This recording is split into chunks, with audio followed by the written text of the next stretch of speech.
Here is a suggestion I have had for a long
trouble with Scotland is that it's full of Scots.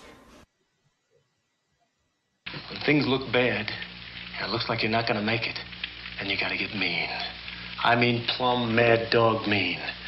Because if you lose your head and you give up, then you neither live nor win. That's just the way it is. Your assignment tonight is strategic. You can't give the enemy a break. Send them to hell. Good evening and welcome to VP4 TV. Tonight we bring you commentary from 9ball.com. It's Friday night 9ball, with 9ball. This is one of the longest running regular and best supported weekly tournament in all of the virtual pool series. We will be covering a select few matches tonight. Please subscribe to join in the chat.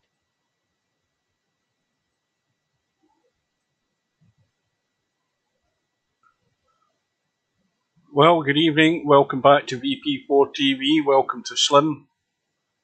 And welcome to anybody else that's out there. Friday night 9ball is what's up for grabs tonight. Last check there was 14 in. I think somebody said somebody else signed up. Well, clearly we've still got 2 spots left. I think that's it, probably going to be it for this week. The difference this week is that after last week,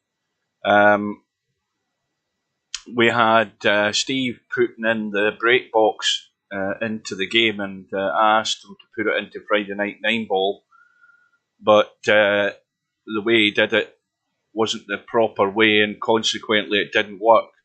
So it should work this week. So that's the one thing to look out for. Welcome to John Boo. Welcome to Bedhead. And what I was asking in the chat as well is if anybody's going to try planting the cue ball that Steve was talking about. For anybody who wasn't in the stream, Steve was talking about, after having done the physics update, the rail and the cloth, the changes that he made. He also made changes to the way the brake cues work slightly, where you don't have to angle the butt of the cue quite as high in order to impart the stop shot on the cue ball to get it to plant, where it will bounce off the pack and drop down in the middle of the table, or come back from the pack and drop down and stop somewhere around about the centre of the table.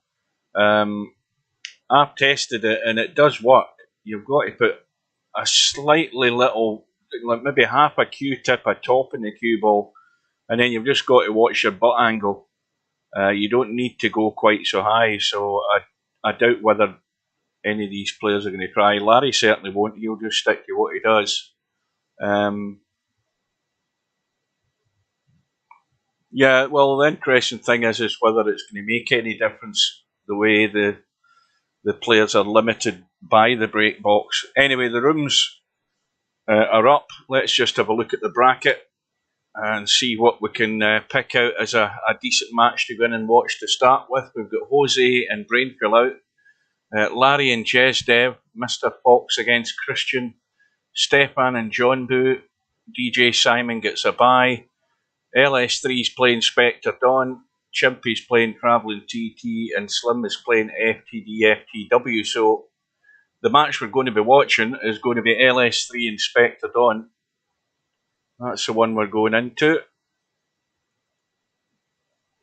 I think I need to change the cloth colour. Yes, I do. Hang on a minute.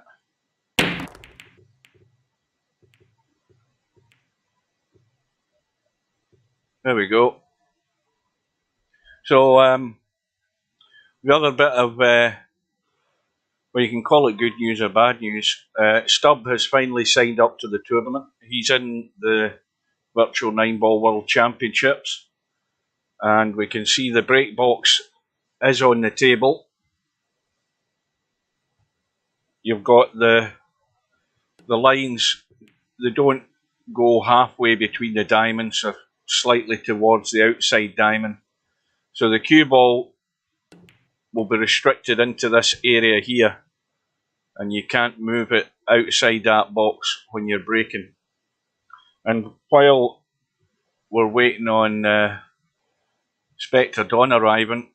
In fact, that's not the way to do it. Let's do it the easy way if we can get this to work. Hang on a minute. If I do that and then do /SB, that'll give us the banners. And then if I can find it, I will bring up the 9-Ball World Championships.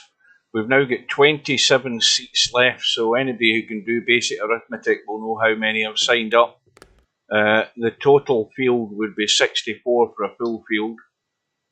And we've got Ice Age, Albinario, Bankster, Bedhead, Billy Big Rigger, Bobby Barris, Brainful Out, Chiku, Chimpy, Cobra, Eloquente, Mr. Fox, Gracelate, Hazard, Interchange X, Jose, Lard, Larry, Little, Linus, LS3, MC Clarkey, Mooncake, Mr. Bill, Polka Bouter, Popman, Quagmire, Rabbi, Real Poland Power, Stub, Roshin. I pronounce that Roshin. I presume it's Rosin or Roshin, but Semi-Pro, Sergres, Shibo, Spectrodon, Spudboy, Tommy, and VP Monster. That's all in so far, and it doesn't start until February the 9th, is it? Or is it the 8th? I've totally forgotten. It's round about then anyway. And I don't think Spectre Dawn is in the room yet. Oh no, Spectre Dawn is in the room. In fact, they've actually started. I've missed a lag. Those that can count and those who can't count. Welcome to Mark.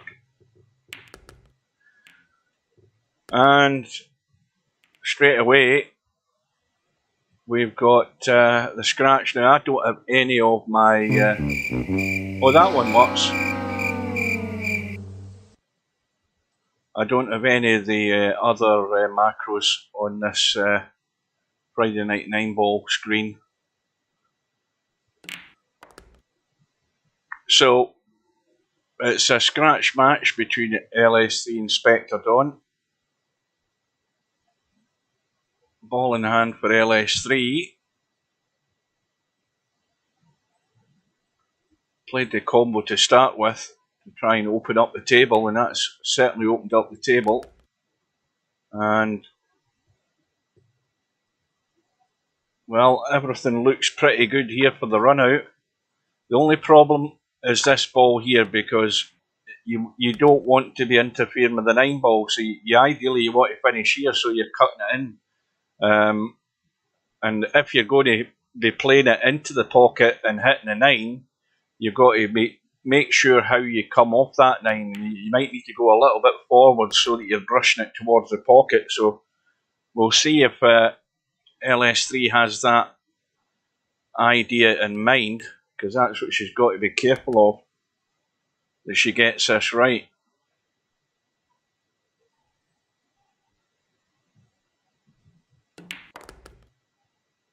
Now that's not going to be far enough.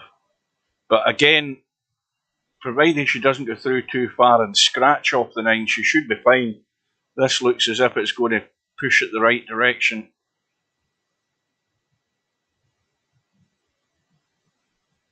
Got to catch it enough so it does go to the rail and you don't go below it. That's fine. Perfect.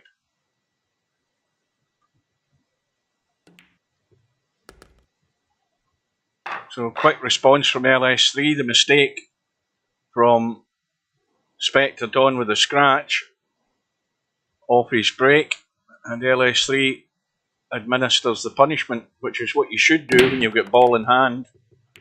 And the balls are pretty much there. She dealt with the problem early on. And she's got an immediate problem here. The 5 and 6 have gone in the break. She can certainly jump over the 4. But the question is where will the cue ball end up, and will she have a sight on the 2 ball? It is a long jump, but you're not going right over the 4. You're going over the edge of the 4. But she doesn't fancy it.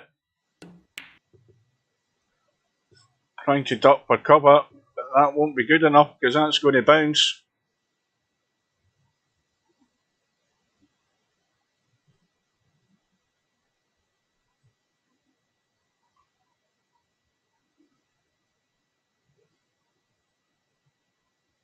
Spectre Dawn has to finish on the bottom side of this too as we look, because it won't go anywhere else. And he's got to avoid the traffic going up and down, and that might not get there. Well, he can certainly see the 2, and he can certainly bank the 2. Now, if it gets really weird here, he might miss the bank and actually bank the 2 onto the 9 and pot it. You never know. Well, just caught the pocket.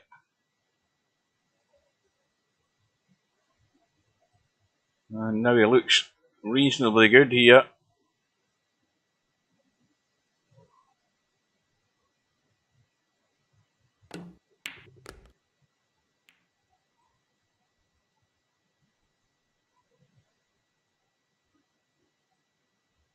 Well, it should be out.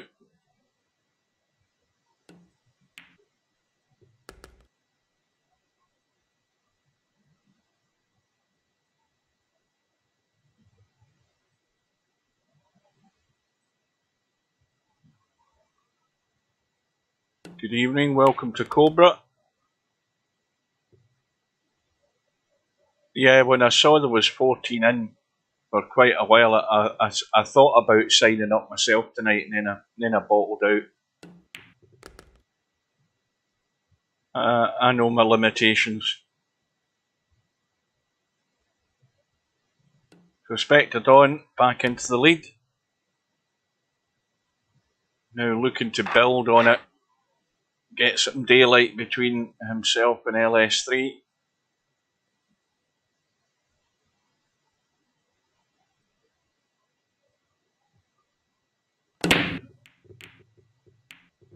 And that cue ball almost got kicked in again there.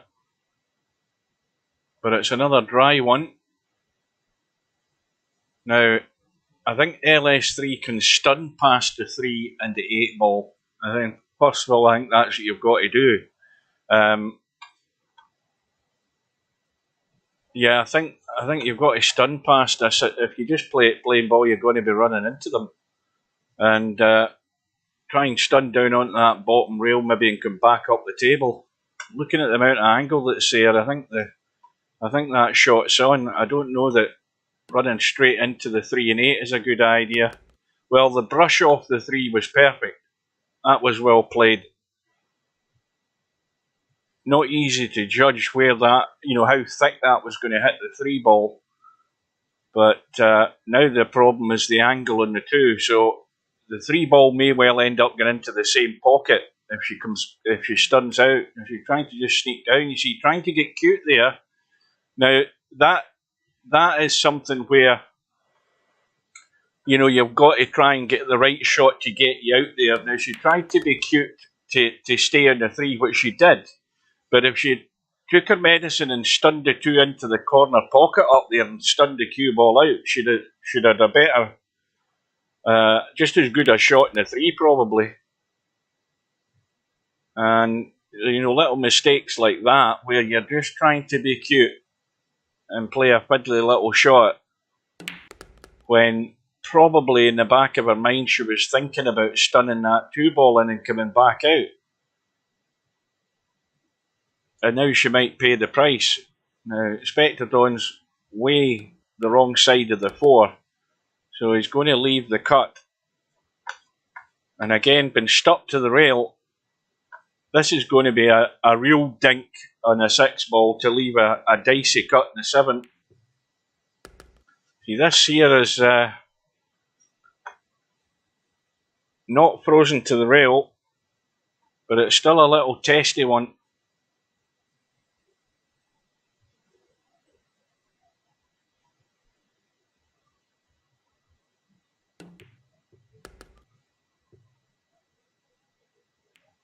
Well, that brush off the 8 ball does no harm. So that shot the LS3 played there is going to cost her. When I think the right shot to do to guarantee you were going to get a shot in the 3 would be to stun that in and stun out, get the cue ball out into the middle of the table. But what she ended up doing was catching the side pocket with a 2 ball, and that's now got daylight for Spectre Dawn, but Spectre Dawn can't pot a ball in the break. I think that's him. He's had 3 breaks. First one was a scratch, and the other 2 have been dry. And look at this table. The first problem to negotiate is the 2-8 combo, or trying to squeeze down this right-hand side to push the 2 past the 7. And the angle that's on the 1 here, this is heading over towards the 3 ball. Well, this needs to bounce. So this is a test, because again this 8 ball could just easily finish on the point. And it might be better to actually cut this 2 ball into the top rail and bump it in off the 8. I think that's the easier shot, to be honest with you. I'd be overcutting this.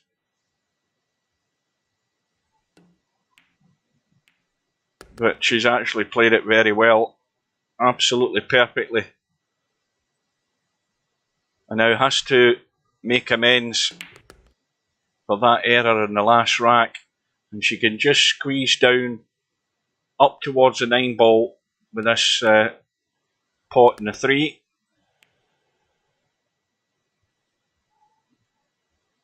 Now, ideally, she wants to come out of this 4 ball.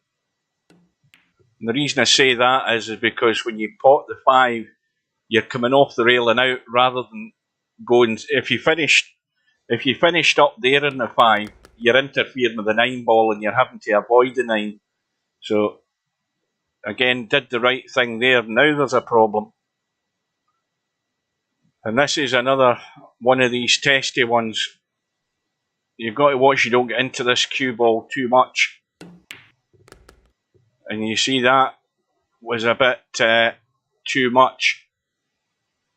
And the other problem was the 9 ball was in the way of trying to run that 3 rails. I think, in fact, even the 3 railer didn't look good. But our chance is gone.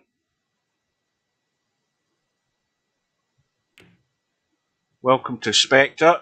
Good evening. I don't think it's a good idea, Slim. You're not focused. Because what you end up doing is if you're sitting with 2 monitors, that's a good shot. You end up looking at the monitor and then get back to play. It just distracts yourself. Well, that's a vital rack early on here for LS3 there. Took her 2 goes to get out, but she got there. Cue ball.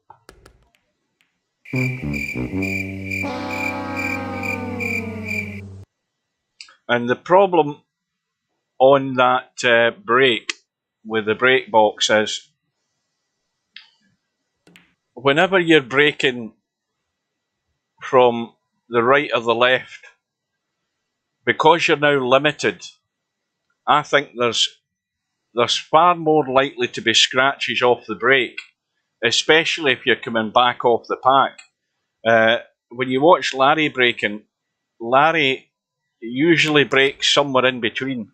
So this break box doesn't make any difference to Larry. He's broke the same way for 20 years in VP3 and VP4, and he just comes off the 1 ball and straight back up the table.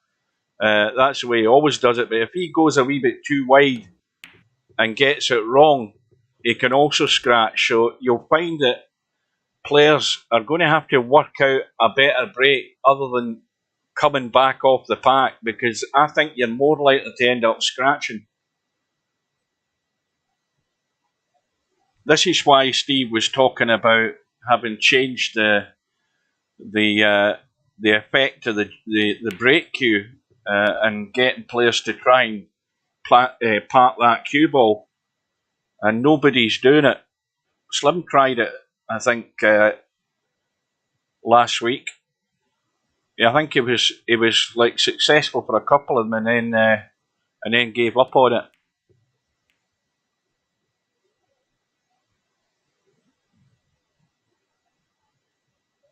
But like anything, if you're going to try that, you should get yourself in a room and just practice it for a little while.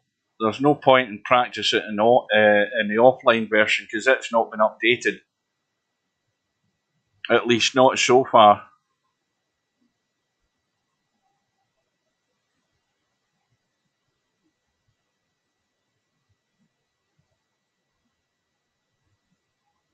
Now this, well, that's very dangerous for the scratch. This, so he's looking to kick.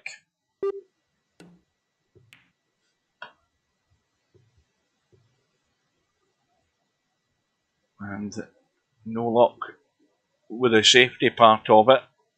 So LS3 has a great opportunity to square this match up.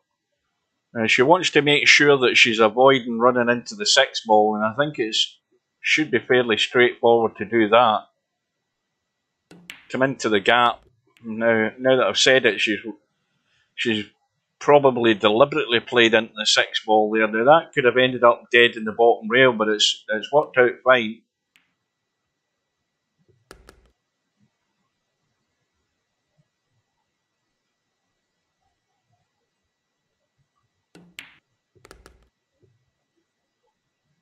And we are going to be tied up here. 3 racks all. LS3 to break. Unless she does something completely stupid. Which was almost what she did. Almost hooked herself there.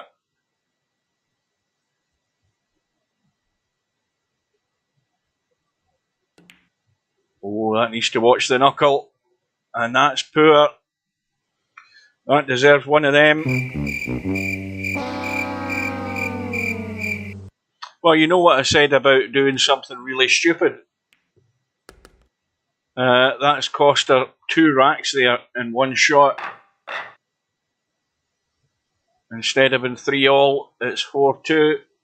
And that's how, just a wee bit careless can cost you big time. But I think the one thing LS3 has to be thankful for, I was just about to say it, that Spectre Dawn can't get a ball in the break, and that 8 ball finally dropped in.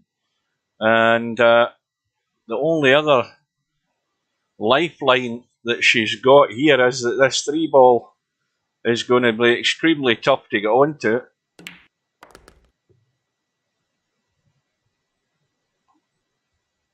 Well, let's see how Spectre Dawn handles this situation. Now, he could try and come over to the 9 ball. He's trying to go over to the 9 ball and play it from the short side. And he's caught the point. Now what do you do? I mean, he's got a fairly straightforward safety shot, but he needs to make sure he doesn't leave the bank, but he's going all out for the cut. And LS3 breathes again.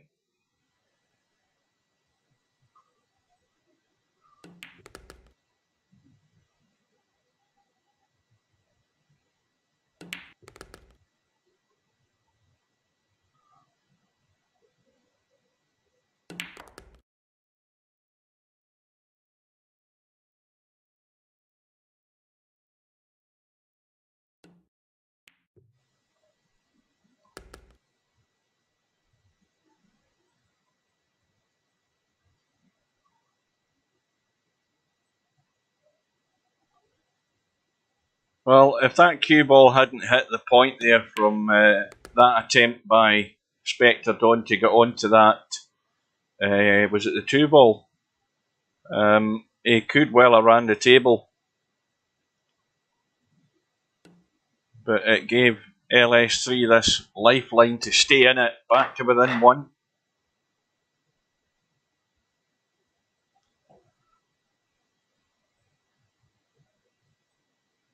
So LS3's breaking from the right side. Cue ball came back fairly central, drifted off to the left. 8 ball in the break, and probably a very thin cut, very thin on this 1 ball. There's a result through. Larry's off to a good start tonight. He's beaten Jez Dev 7 racks to 0. Oh, now this is not going to look pretty, I don't think. Yeah, well, plenty of room to jump that. And the cue ball may well go in the right direction behind this 3 ball, as long as it doesn't bump into the 6.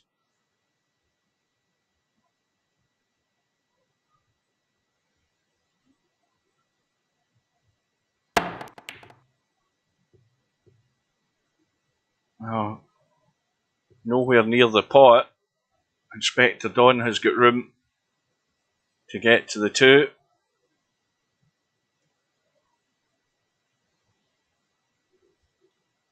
Inspector Don's got a similar problem as getting a shot in the 3 now. This might, oh, just caught it too thin. But I'd be very surprised if he doesn't go for the cut up the table. But probably just a feather edge in the 3. Yep, he's playing the common sense shot. Trying to duck for cover, hasn't quite got it.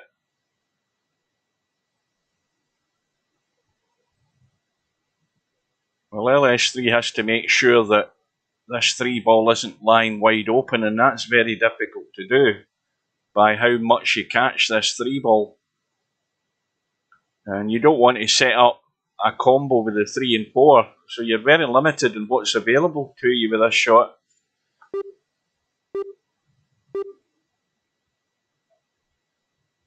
I mean, she could run the cue ball up and down the table around the angles and try and come down to where the 9 and 6 are. That will do. That's a result.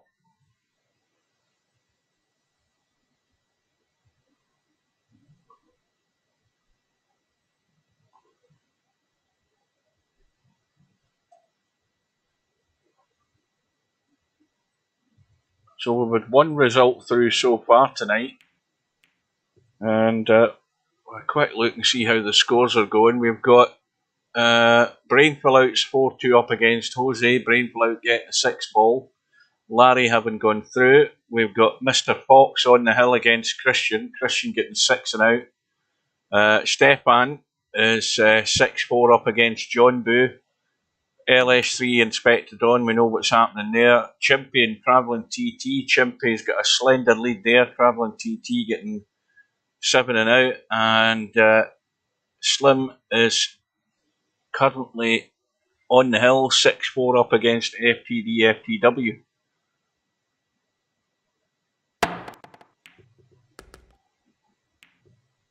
Well, that bump in the 4, I think that's nailed to the rail there.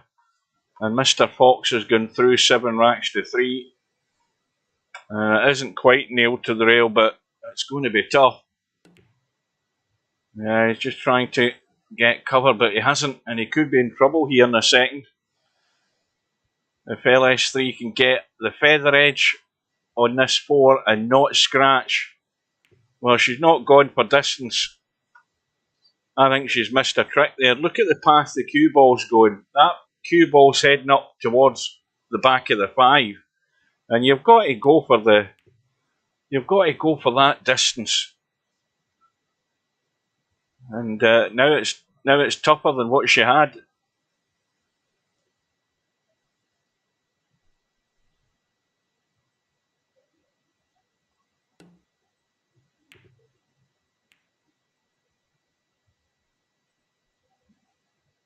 Well, it's not a bad result, I don't think, but I think there's plenty of room to jump over the edge of the 9 and just catch that 4. I mean, this could pot down the rail. I think that's a sort of good guide over the edge of the 9 to catch that edge of the 4. Yeah, well played as far as the jump shot goes. Going to have to dig out another good one here in the 5 though.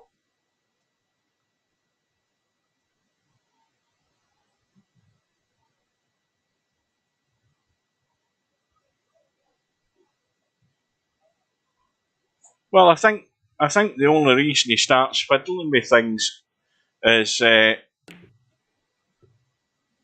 when somebody like Yama says there's a problem, or there's something not quite right. If players spot that there's something isn't quite right, and Steve looks into it and agrees with them, then he's going to start fiddling.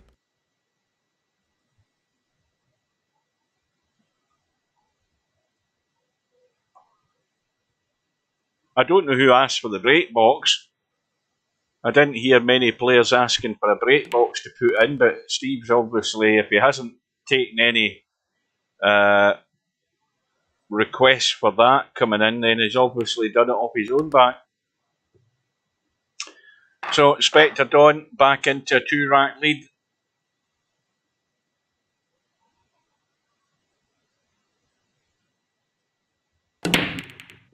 And now he's come right down the centre off the pack there. But I think in general, I can't remember where Spectre Dawn used to break from, but I think he's maybe going to have to work out something a wee bit different, because he's 90% of his breaks have been dry.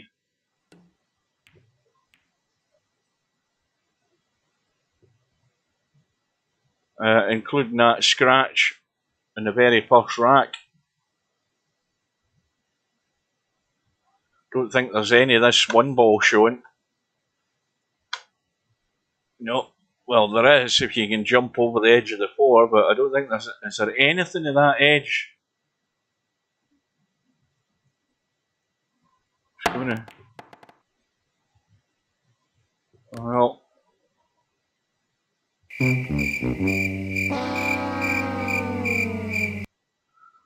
Well, LS3, this is a must. The balls are all pretty good. Well, I suppose, I mean, if there's going to be any problem, it's really getting from the 5 to the 6. When you think about, now that I think about it, the 3 to the 4 might be a problem as well at this distance. And this, the 4 ball does go past the 9. Now, is she going to just try and drop behind this 4? No, she's doing everything to try and get spectacular. Now again, I don't know whether it might have been better to try and just pot that 3 and get that cue ball just to come out below the 4 and run it up the table past the 9. She tried to do something acrobatic with the cue ball running loose, and the inevitable has happened.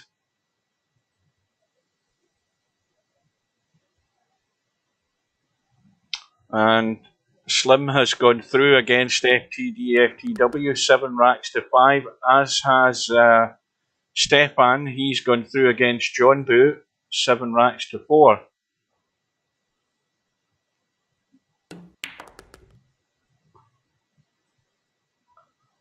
I wouldn't put it past you asking for that, Larry, because as I say, it makes no difference to you that there's a break box.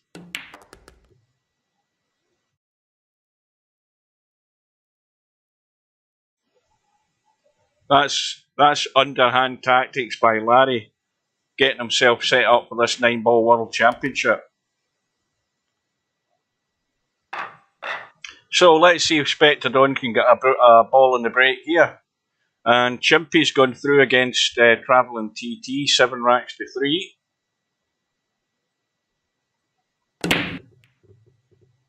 And the 7 ball goes in, closely followed by the 5. He's perfectly on the 1, and this match is over. I'll say that right now. I mean, he'd need to be an incredible numpty not to get out here. Best break of the match for Spectre Dawn. At the right time. Well, he did his best to try and miss that 2-ball there.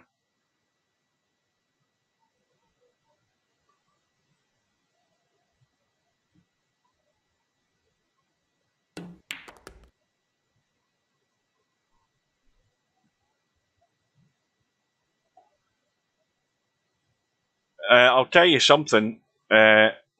Stubb was asking me for the link earlier on the week there to get signed up to the thing, and I'm saying, and while he was actually doing that, or while that PM came into me, I was watching Shawshank Redemption for the 20th time, and I said, you know, I type /SB to bring the banners up, and then you'll see the link. And I said, don't disturb me, I'm watching a film. And then I got another PM, I don't understand. So I had to get on the bloody link for the tournament. And Stubb hasn't a clue that there's a break box in this tournament, by the way. He's got no clue whatsoever. And then he's going to moan about that. I guarantee that's going to come when the thing starts. Right, because I don't think any guys have put the break box on in their challenge rooms. I don't think many have done it.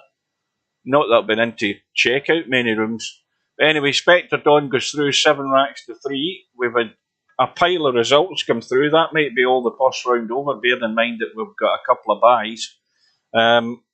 Let's have a look and see if that's the case. It certainly is. No, it isn't. We've got Jose and Brainfill out, still in their first round match. And Brainfill out's getting a 6-ball. Jose's just sunk that with the combo there. And it's a tough ask for Jose. He's got to win all the remaining racks. And the problem about that, though, is that this 6-ball money ball for Brainfill out is very dangerous. Jose can't be making mistakes and leaving it all too easy for Brainfill out.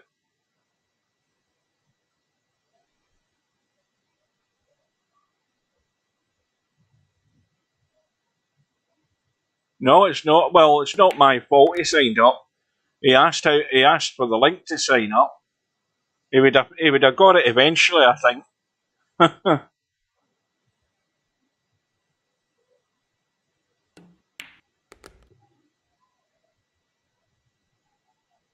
Right, let's see how Jose is breaking. Yeah, he's gone just off centre. Well, that cue balls went straight across the table and ended up you know where.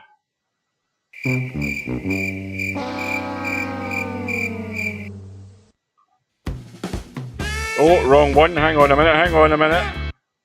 Wrong one. I'm trying to remember these bloody buttons.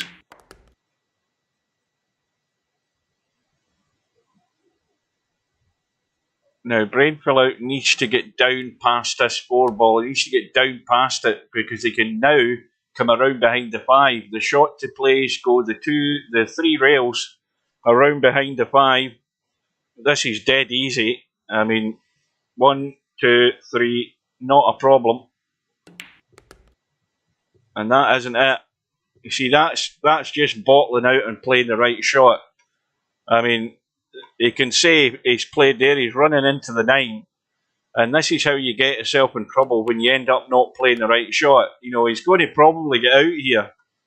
But there is no way in this earth should he ever have been playing that. He should have been around the corner, 3 rails, not a problem getting the 5.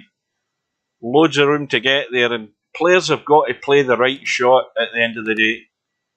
But he got himself out, we'll give him that. But he could have ended up looking a proper numpty, but he done it. So, Brainfill out goes through 7 racks to 4. and Jose moves over to the one-loss side. So that now has completed all of the first round matches. And we've now got Brainful Out playing Larry, Mr. Fox playing Stefan, DJ Simon playing Spectre Don, and Chimpy playing One Pocket Slim. And that's the match we're going to go into next. Chimpy's already 1-0 up. It's a scratch match. And Chimpy looks as if he's in trouble here. Going to have to bail out with the jump stick. And this cue ball should come out past the 9 into the middle of the table. But he didn't catch enough of the 5. In fact, he skimmed over the top of the 5. I'm surprised he got it that far to the pocket. And I think Slim's got himself a bit straight in the 6 ball. Let's have a look. It looks straight. I had a wee bit of an angle. Well, this is a 3-railer off the left long rail, short rail on the bottom, long rail on the right. That's the way to get there. And, well, these pockets are certainly not any more generous. When you start tweaking the cue ball with the spin, he's rattled it. And can consider himself fortunate that he hasn't left this any easier. And Christian has gone through the one-loss side against John Boo, 4-0.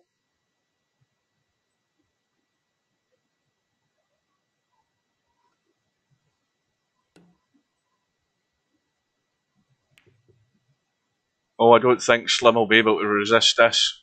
Slim, he's either going to kick it from the top short rail onto the 7, or he's going to bank it. It's probably more likely the bank, because the 7 ball's nicely off the rail for the bank.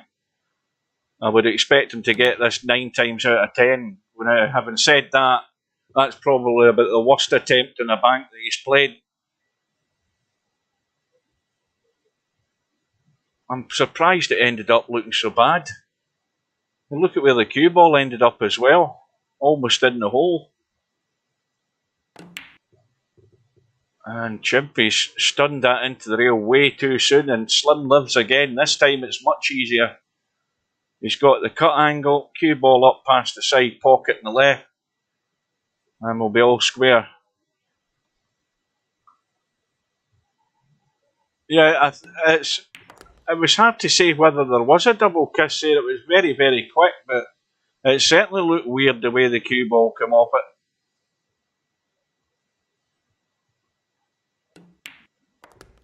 So, Slim get out of jail there.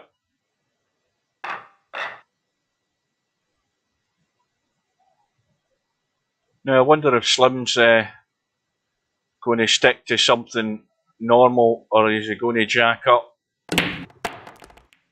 Yeah. Well, I don't think Slim moved the Q-tip there. Steve said to move the Q-tip like a half a tip, maybe, or a quarter of a tip past the equator of the cue ball. I don't think Slim did that. Now, does he want to try bumping this 6 and 9? Well, I think he does, because that's way too tight.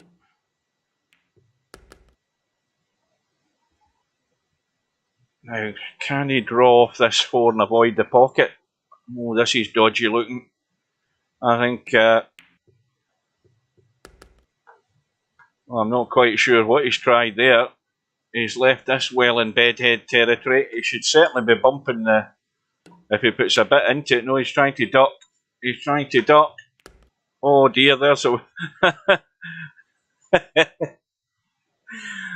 5 ball into the side pocket. Oh, that's not very good. He hasn't got that anywhere near tight behind the 9. And Chimpy could certainly jump over the edge of the 9, but he's not... I don't think he's confident enough to play it. Looking for a bit of luck. I don't think there's enough legs in this 6 ball to get to the rail.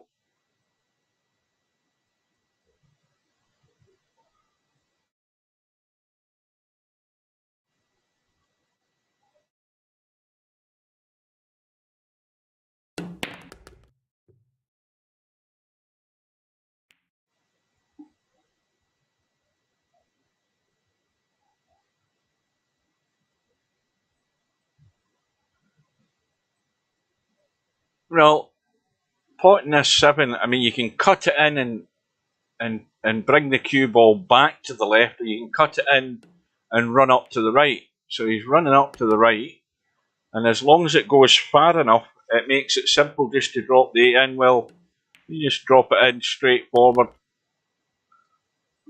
and a 2-1 lead.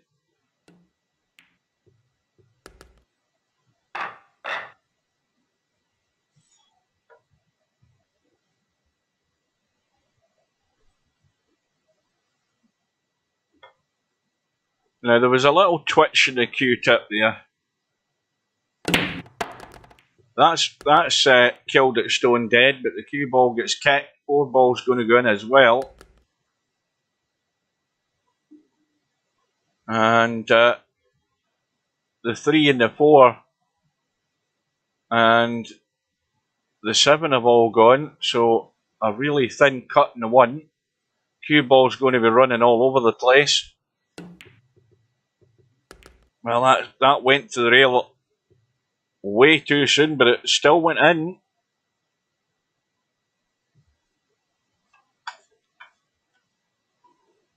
Now, this isn't quite as straightforward as it looks, because that 5 ball could catch an awful lot of that rail, just like that.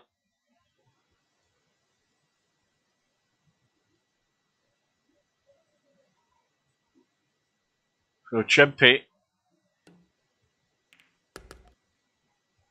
well, he's got to get the cue ball out of there. Is he going to try and bump the 6? I don't think that's wise. I think he should be cutting this in and running the cue ball around.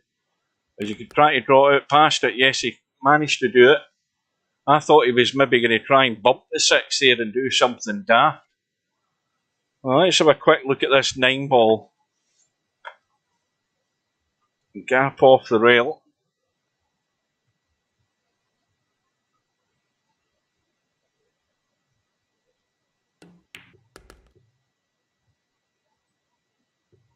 And everything's dead simple now for a 2 racks apiece scoreline.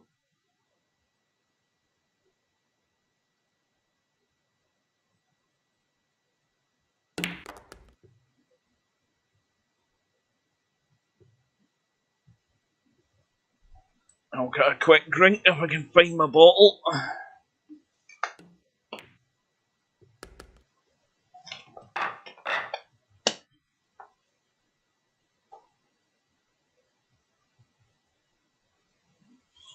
So Chimpy's not breaking from the extreme edge, and he's just coming straight back. And that looked dry. And, well, Slim has got to be back in the lead here, the way these tables, the balls are set in this table, because there's not a problem. I think he can cut the 1 and avoid bumping the 2. And now he looks as if he's jacking up to come behind the 2. And he's gone way too straight on it though. This just means that he's having to go further away from the 3, leave an awkward cut in the 3, and it doesn't make it that easy to get onto the 4. So he's played the big draw shot, and that's actually worked out quite well, because now he can get into the 3 ball and come back across. He needs to avoid this 6 ball, and he's staying well away from that. And Travelling TT has beaten FTD FTW 4 racks to 1 in the 1 loss side. Now this will go wrong if Slim comes straight down the table and bumps the 7 or the 8. And there's the commentator's eye again, calls it.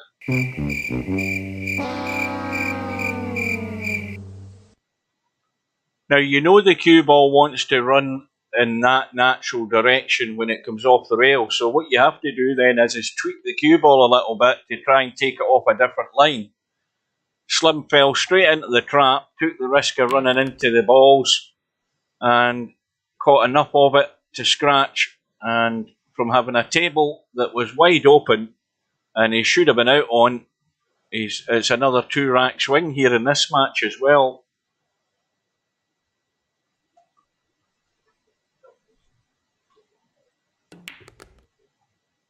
And that doesn't look healthy. I think he's fine though. There was enough legs in that to get into that side pocket there, but got plenty of the rail.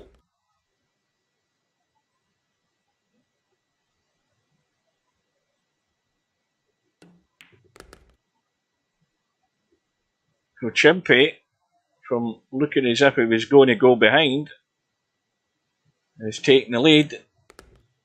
Looking to get advantage on his break now. Is he going to stick with what he did before? Not quite over to the extremity of the break box. Coming straight back off the pack.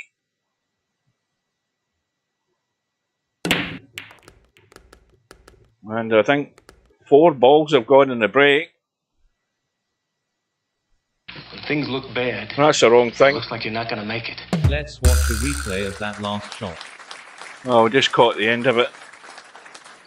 See, when you don't stream for a week, you forget the combination of buttons you've got set, and the presets I've totally forgotten. But the best break of the night from Chimpy most certainly should give him a 2-rack lead.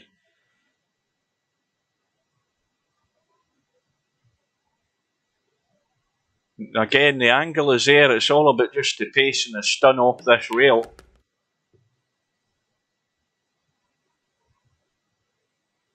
Well, you know what my golden rule is with this one. Get anywhere up on the left or right side, past the side pocket, and don't overdo it.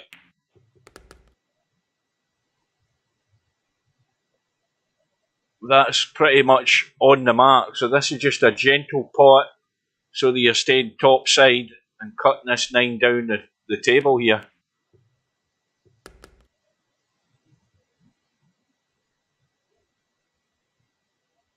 Well, that's proven to be costly for One Pocket Slim. A wide open table that he had to take the lead, and suddenly he's 4-2 down.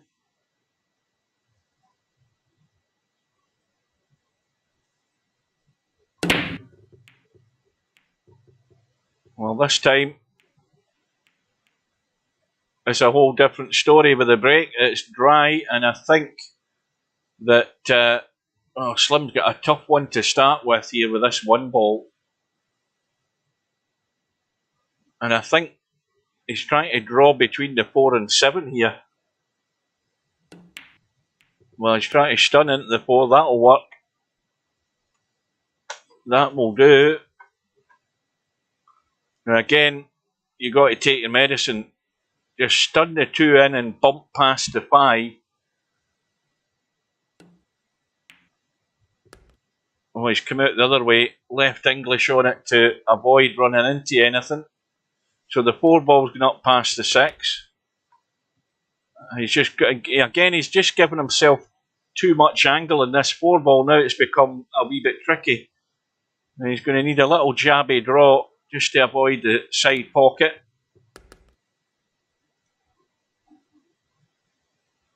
And dare I say it, everything should be A-OK here to run out.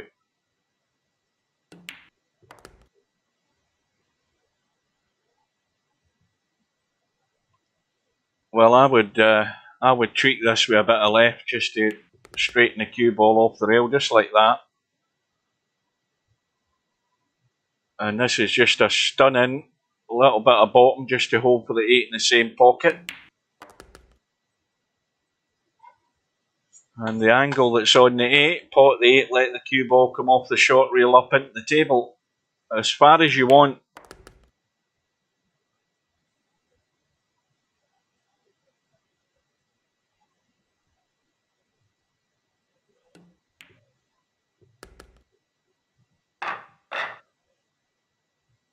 Well, this Slim going to find a little consistent run here. Get himself right back in the match. 8 ball goes into the side. Shot in the 1 into the opposite side. And he has to be, I think he wants to come back off this 1 here. Or is he trying to come around behind the 5 or into the gap? He's trying to get into the gap. And that will work. I thought he was going to try and come round behind that for a minute there, but he's played it well.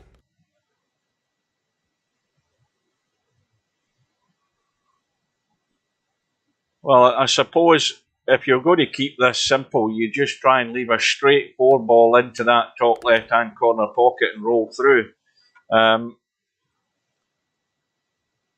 He's going to catch some of this 7 ball, is he? Or is he going to avoid it yet? Nice and gentle. Didn't quite go through. Could did with another inch and a half roll, but it should be fine. Well, again, used all of the pocket. Oh, that's another little jabby kill for the 7 into the side. Cue balls running away from the 9 ball.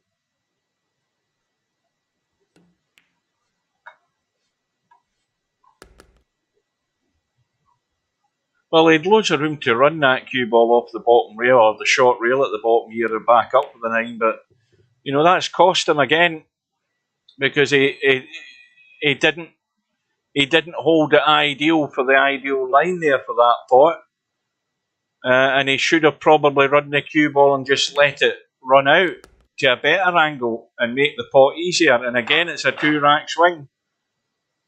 He should have been all square,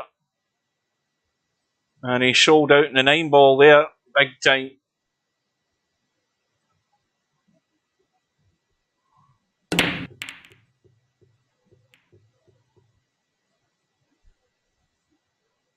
So Chimpy with a 5-3 lead, he comes up dry. I'm pretty certain it's dry. And look at the table again. Absolutely wide open. I mean, I'm running this table. I don't know about Slim, but I would certainly fancy my chances on this. And the only way this is going to go wrong again is how straight he finishes on the 5 ball. And there's no way it can be straight in the 5 ball, because you're just going to come back off the 4. The only worry I would have is that 8 ball. That 8 ball might be in the way if he just comes out past the 6. To leave him an angle to cut the 5. Well, again, he's come out, but he's come out way too far. And he's certainly going to be avoiding running into the 8 ball, that's a guarantee. And that's, again, a big mistake by Slim. He should have just drawn out past the 6 ball, left that angle. He may well have bumped a cue ball into the 8 and left himself a long 6 ball, but it would have been probably a better opportunity than what he ended up leaving himself. And Slim's sold out in these last couple of racks. He could have been with this score line himself. So he could.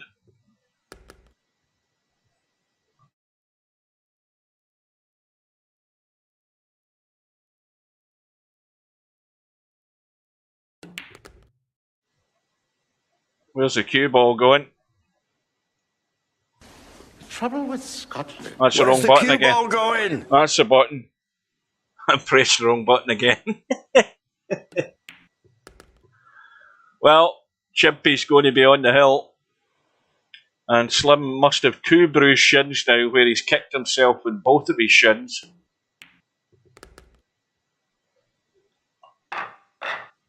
And probably got a nasty bruise coming up in his forehead, where he's bounced his head off his desk for the numptiness that he's got himself into in these last couple of racks.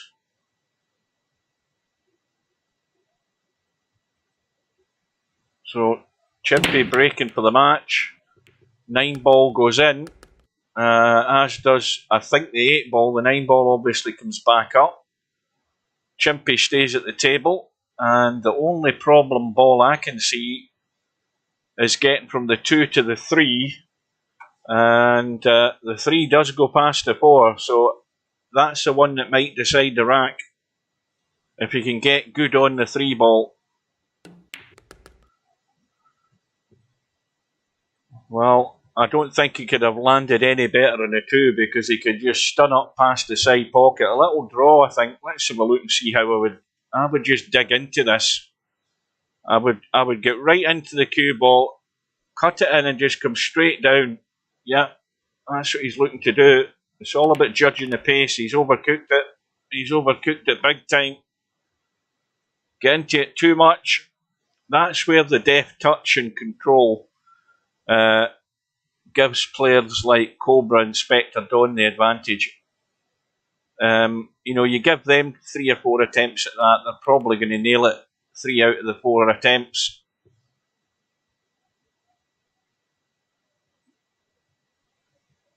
And from having an opportunity possibly there to win the match, it's given Slim a slight lifeline.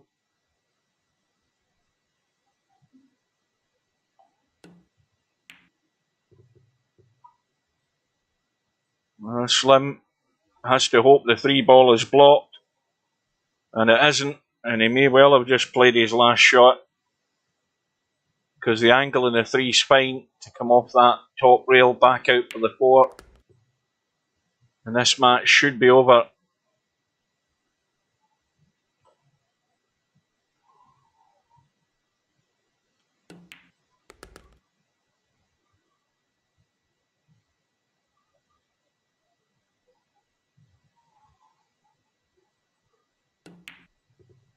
Oh dear, the commentator's curse, and Chimpy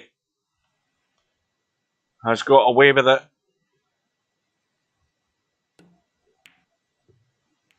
And that, well, it's not a difficult shot to hit, and there's a chance this could get kicked in, this 5 ball.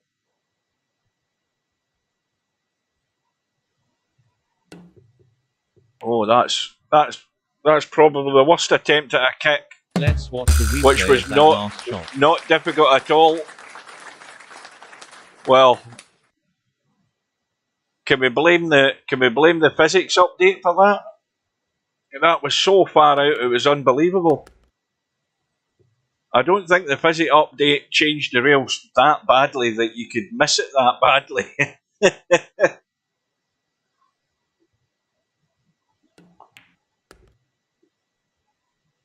But that was by no means anywhere near a difficult kick shot.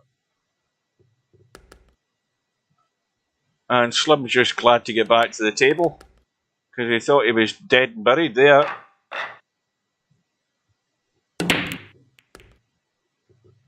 Well, a ball in the break. 1 ball comes into play. Cue ball's right on it. And I'm tempting fate here, but once again, provided he gets on the 2 ball. Well, I say provided. He's got to try and run behind the 6. He's got to go 3 rails behind the 6 and across. And this time it's worked out. Now, he doesn't want to nail himself to the rail like that, but he's not a problem. 5 ball right over the side pocket. Wants the angle in the 5 so he can just drop through, and doesn't want to roll through behind the 7. Well, he could just cut this into the left side of the pocket, tweak the cue ball a very little bit. Doesn't need an awful lot of English on it.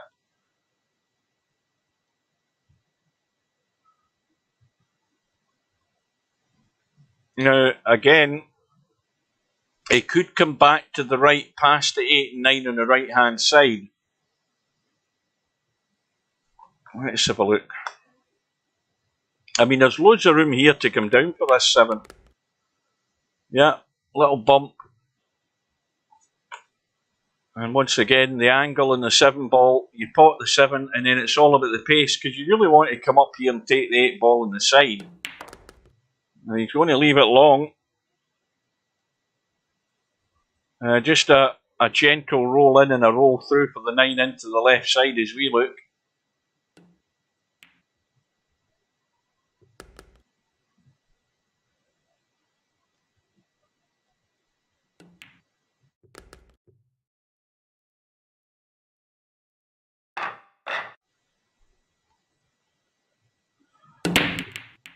So Slim survives another rack, but this one definitely looks dry. And again, Chimpy comes to the table. All the balls are on. And with the upcoming virtual 9-ball World Championship, tables like this have to be put away. You know, you've got to find that consistency with running racks and when the table is there for you. Now this is just, I mean, you could tweak it with a little bit of left just to avoid the 7 running off the rail and coming inside. Now the further that goes inside, the better. He's actually ended up dead straight, I think. If it had come in past the 6 into about here, he would have been fine. He could have spun the 3 in and come out. Now it's a bit tricky. In fact, it's a bit more than tricky. It's ugly because he's right over the 6, but he's got the angle to punch it in and get out. I don't know why he's digging down so much. You see, he should have just run that in and let it run out.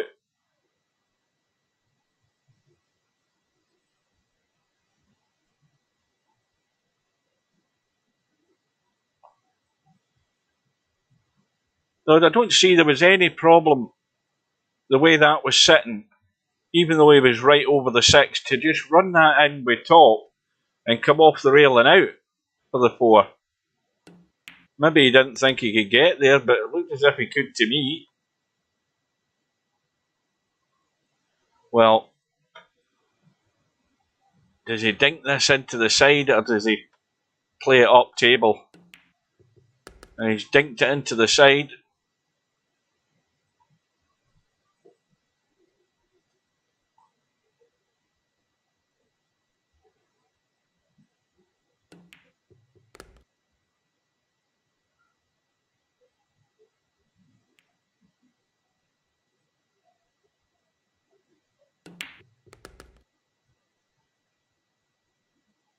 That's the same guy that was here the last time, wasn't it? You're talking to a Scot, I'm afraid. And Scots are notorious for wanting something for nothing.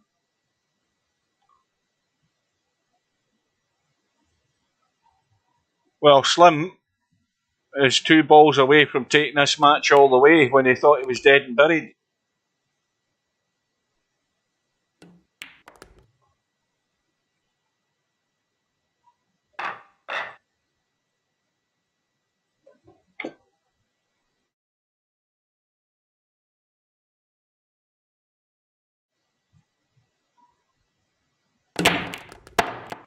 Well, that's jumped 4 foot in the air. Cue ball almost got kicked in. The cue ball stays on the table. Then 8 ball has gone. Brain Fill Out has beaten Larry by 7 racks to 3. What was Brain Fill Out getting there? I can't read that. Was he getting the 8 ball or something? No, he was getting a 5 ball. That's tough. Well, that's what I call a lock-up safety. Let's watch the replay of that last shot. That's a lock-up safety. Get out of that, says Slim.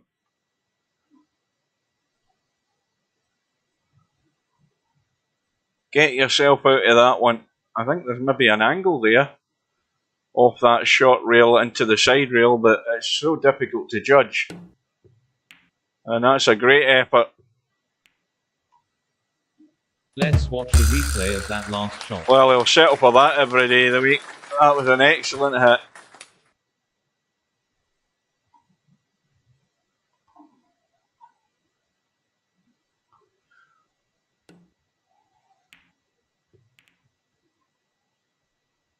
Well, now, if you pot the 2 ball, when whoever it is that gets on the 2 ball, then you just come out and cut the 3 down the rail here.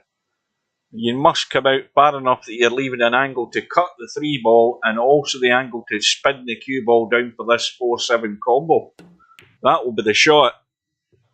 And that's an excellent cut by Chimpy. Now he has to make sure he gets out. I don't believe he's going to try and leave the 3-9 combo. But the shot is there to come out and cut the 3 and come down for the 4-7 combo.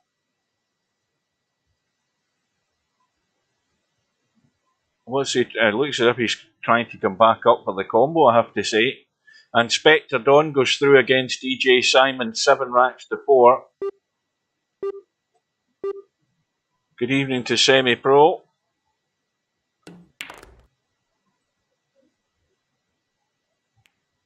Well, I don't know.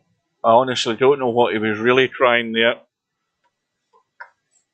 But he's got absolutely no shot. Nailed to the 3.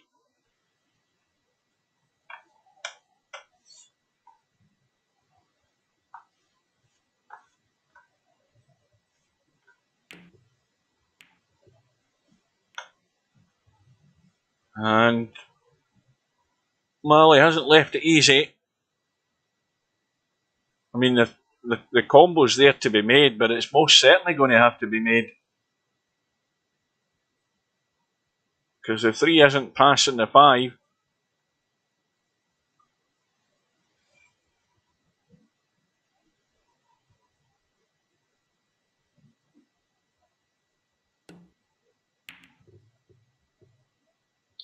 Yeah, that was not easy. Now, Chimpy's going for the big draw. Onto the side rail and trying to come back out behind the 6. Well, he got everything right about it, apart from potting the 3 ball, but he'll settle for the end result though. He got himself absolutely plumb on the 4-7 combo, and luckily that 5 ball was on the spot to give him cover. Slim fancies his chances jumping over this.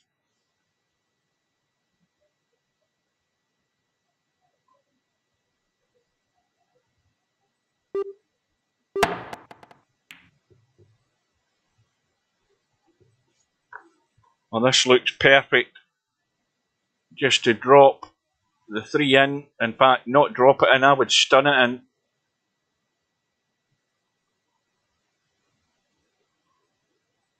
Because if you just roll it in, you're going to end up over here. Well, he's trying to... Now again, I'm not sure what he tried there, or whether he just overhit it. But Slim lives again. It's got to be wafer thin edge. And it needs to keep rolling. That's not bad. And likewise for Slim, as thin as you dare. Don't catch any more than the tiny edge of this 4 ball. And get that cue ball up the table.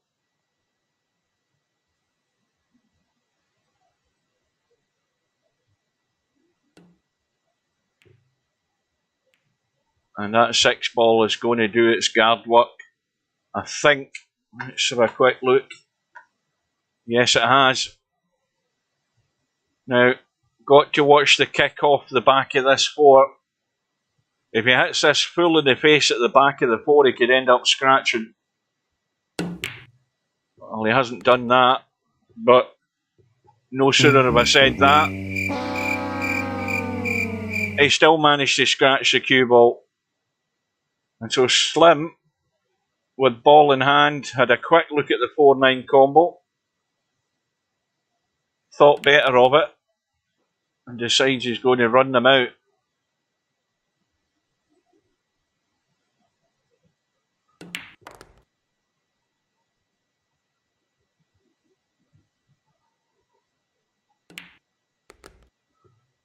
Well, Betty Slim never thought he was going to win this match, but somehow he's done it, and it might just be his night. When you can get out of jail like Slim has done here in this match, you somehow think it might just be your night. So Slim goes through in the final rack decider. Chimpy moves over to the one loss side. Loads of results through. And we've now got Brainfill out playing Mr. Fox. And Mr. Fox is 2-0 up. Brainfill out still getting that 5 ball.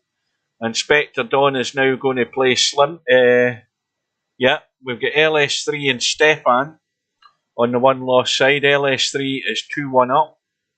Stefan getting, I think, the 7 ball. Travelling TT against Larry in the one loss side. Travelling TT's getting 7 and out. Larry's 1-0 up. I think we'll get and watch LS3 and Stefan. 2 racks apiece. LS3 at the table. 3 ball over the hole. 4 ball over the other hole on the left side.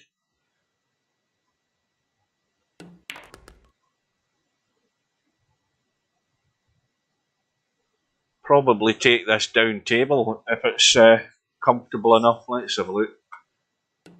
Not taking it into the side. Well, again, the side pocket just plays in your mind when you're playing this shot. You don't want to do anything daft. Just a bit more angle in the 6 than she would really liked here. Now you see how that brushed the 8 there. Luckily didn't scratch.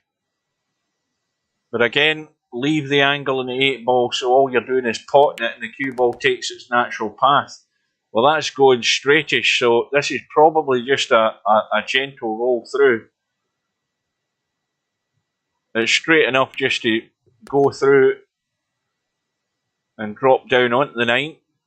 So LS3 on the hill with the break.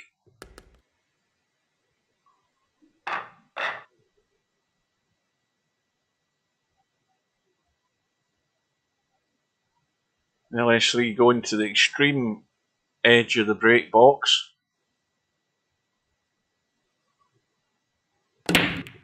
And cue ball coming off at that angle. Again, that threatening to scratch angle that we're talking about.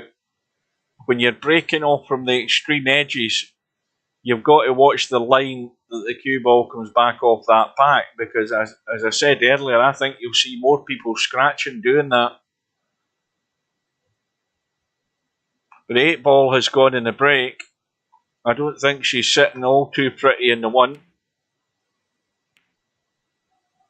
Oh, that was a delicate little attempt at the combo. Close, but no cigar.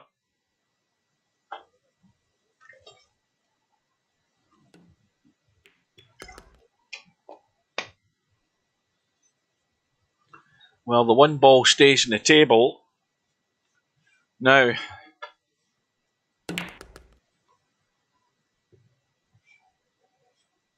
oh, that might land not too bad. Well, she can try the delicate little combo again. This time the 5 ball is there to help. I think even if the 9 ball catches the point, it may well go in off the 5. In fact, it went in perfectly clean.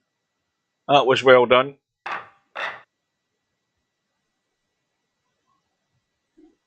In fact, it wasn't LS3, it was Stefan. What am I talking about? So, we're going all the way. 1 ball in the break.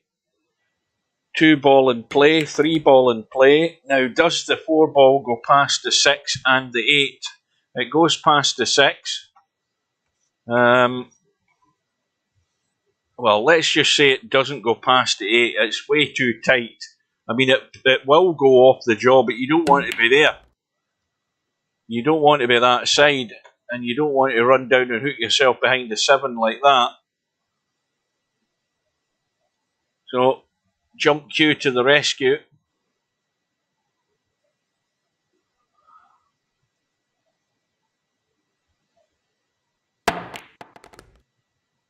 Oh, the cue ball's tracking pretty nice. Now again, you've got to come down the right side to have the shot in the 6.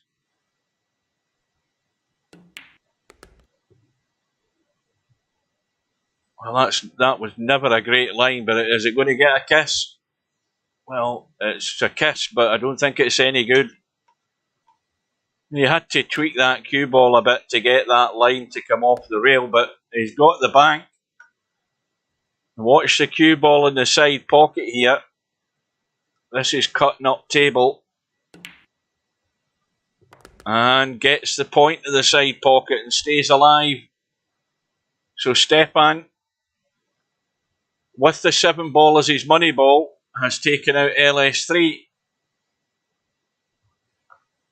And we've got Brainful out and Larry.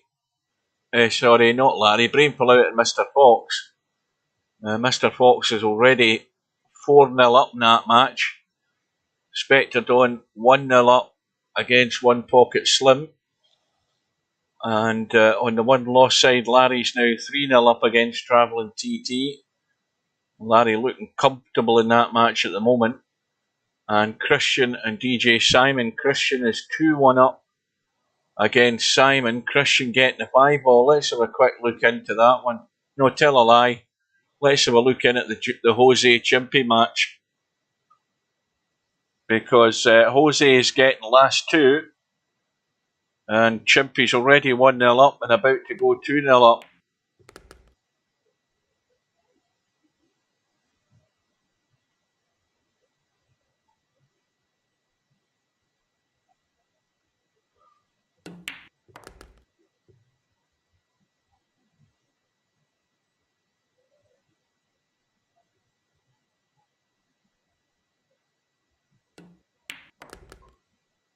So Jose has got work to do, but he has to start doing it quickly.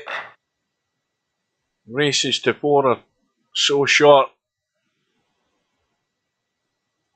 And the other thing is, this last 2 isn't really helping Jose a great deal unless Jose can start putting balls together here.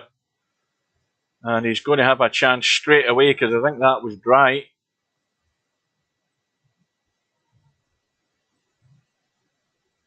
Nice little angle on the 1 to drop behind the 2. 3 ball is wide open. And the only concern I would have is that Jose has to get from the 3 to the 4.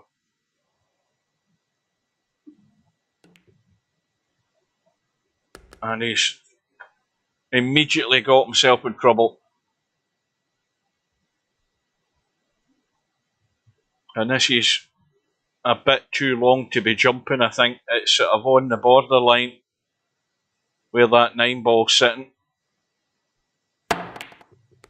Yeah, cue ball goes off the table. And Chimpy, well, it's all about how he finishes on the 6. I mean, wherever he finishes on the 6, he's going to have some sort of shot to get down onto that 7 ball or up onto the 7 as we look.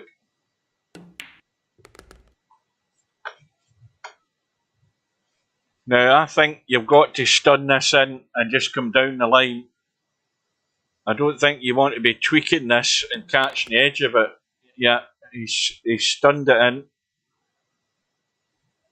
And he's got himself a bit straight in the 7.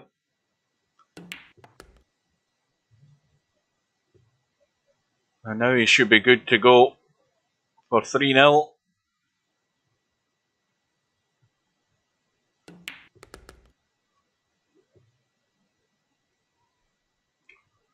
Well, another one just running a wee bit too far. Should be fine though.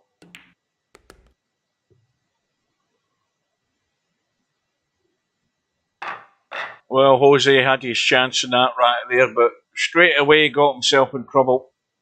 Hooked himself behind the 9. Sent the cue ball off the table, and that was the end of that rack.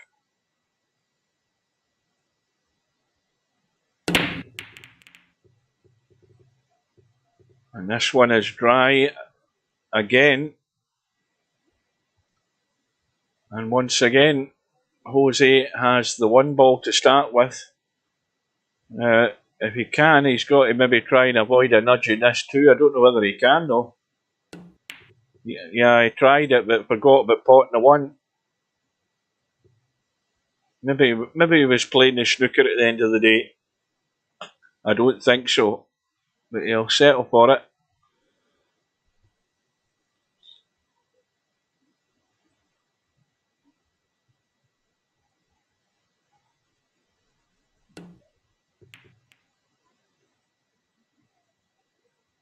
Chimpy gets the hit.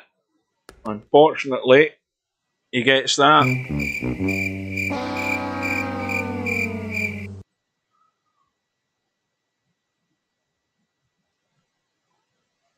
Well, it's ball in hand, Jose. It's all about how you move the cue ball. And he certainly didn't play that. Overcooked it, but got a nice kiss in the two.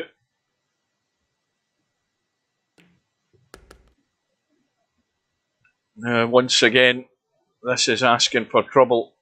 He's going to have to punch the three in, come off the 2 or 3 rails, and that 8 ball is very much in the way, and he's played it short to leave himself a shot in the 4. The problem with that is he's a mile away from it, and the cue ball again has to avoid traffic to have a shot in the 5. He's avoided, well, he hasn't avoided the 7, but it's actually done him no harm. Now, can he just drop this in dead weight? Yes, he can. Just dead weight and then leave the cut in the 6.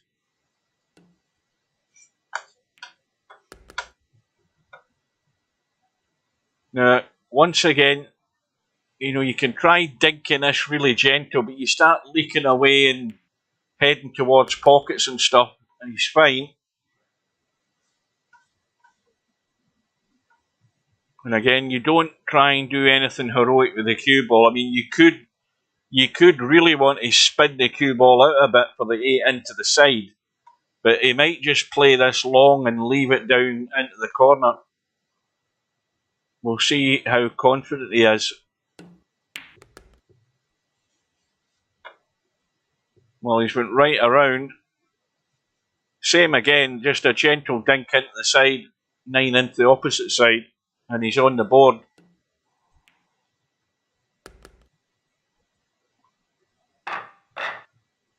In fact, he didn't need the 9, I forgot it was last 2 he's getting as his handicap, isn't it?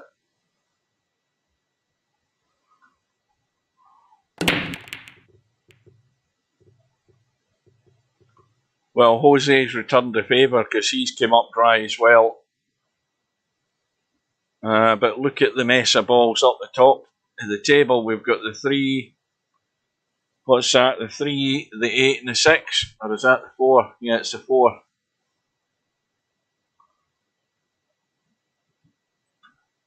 They're all locked up. Now, it might not be a bad thing to try and get in line for the 2-9 combo. I mean, it could have finished worse. But I think he's well within his rights to have a go at this because there's too much trouble up the top of the table. And Larry's gone through against Travelling TT by 4 racks to 1. In goes the combo in the 9 for Chimpy. And he goes through by 4 racks to 1. And Jose's adventure in Friday Night 9 Ball is over for this week. Right, so now we can drop in and, well, Mr. Fox is 6-1 up against Brainfall Out. We'll drop in to the Spectre Dawn 1 Pocket Slim match, and Spectre Dawn is into a 4-1 lead. Again, this is scratch. So Slim, having escaped in the last match, is going to have to do the Houdini act again in this one. I somehow don't think that Spectre Dawn is going to be quite as helpful in 1 Pocket Slim's plight in this match as Chimpy was in the previous one.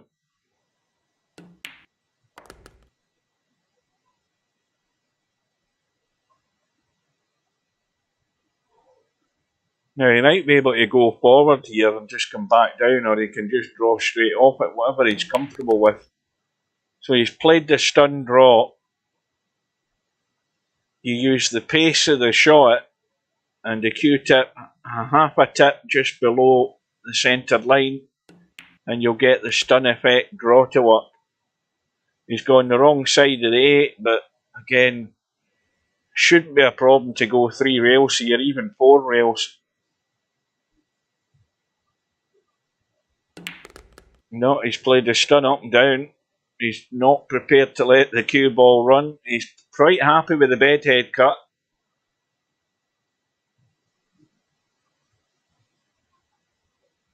I would always have let loose there with the cue ball.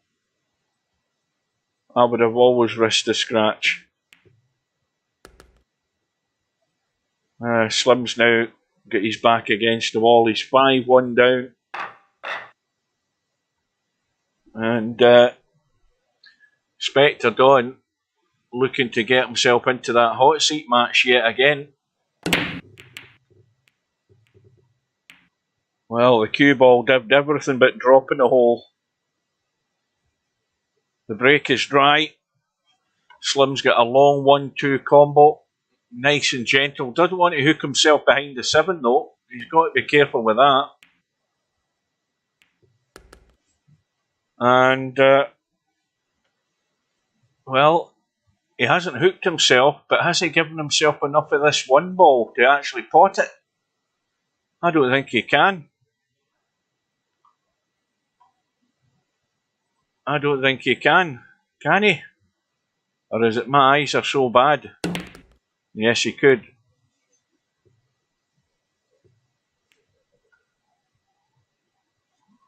Well, I don't know that that's going to be very helpful to him. Well, he can catch a feather edge of the 3 ball, but all he's going to do is send it that direction. And the cue ball's going to spin around as well into the table.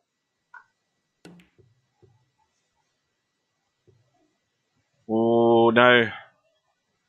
Well, let's just say it could have finished worse than that. I mean, okay, Spectre Dawn can jump the 7 and he can cut the 3, and the chances are he's going to have a shot at the 4 and he may well win the rack anyway, but this is giving Slim a slight chance here, albeit slim. Well, he's caught the 4, and that might be the best thing to happen to Slim there, that Spectre Dawn caught the 4 ball, because had he avoided that, he was going to be home and dry.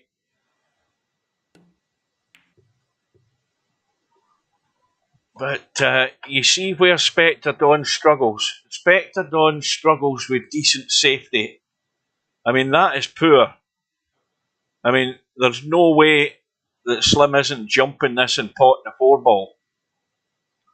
And that is something that Spectre Dawn has got to work on. His safety is not up to standard to be winning a World Championships, I'll tell you that. It's one thing he falls short on a lot of the times. Welcome to Bill. Welcome to Potman. And again, that poor safety by Spectre Dawn has given Slim a lifeline, although Slim's trying to get himself in trouble again here. And I think he has. Has he? Oh, yeah. He's going to have to try and jump over the 9. Mr. Fox has beaten Brainful out 7 racks to 3.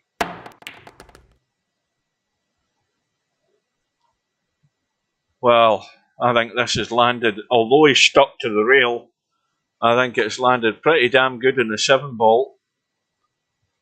Well, how much is that poor safety by Spectre Dawn going to cost him?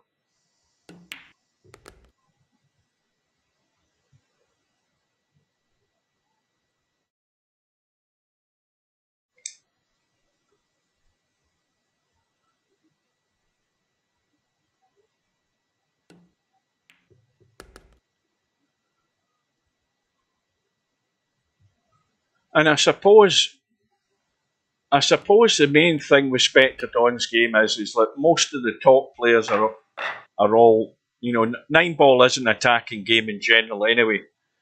But Spectre Dawn, I don't think it's anywhere near enough practice trying to play safe shots. And when it comes to trying to play one, every now and again, he'll have that choice where there's maybe no choice but to try and play a safety. I would say that he probably gets a D minus in terms of safety success. Well, a lot of safety attempts that he plays, they're pretty poor for a player of his standard. I mean, that's something he's got to work on, but I don't think he spends enough time in that situation where he does get to work on safeties. But when there's a 9-ball World Championship coming up, every factor of your game has to be there. It's not just about potting balls, it's about stopping your opponent potting balls. And from that mistake by Spectre Dawn, Slim's still at the table. And he's got to be out here again. Well, this has gone 2 straight and a 5, so once again Slim's got to take his medicine and just leave the cut in the 6. He'll always be on the 7-ball. He's going to play the old escape route here. Yep, he's played the old VP4 escape route, and he's just as far away from the 4-ball as he would have been, although what he has done is opened the angle up, so it's just a straightforward roll through.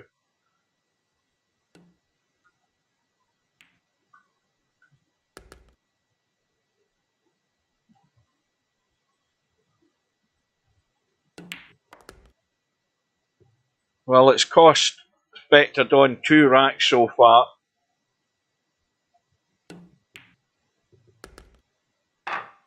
And that 9-ball almost leaked away there.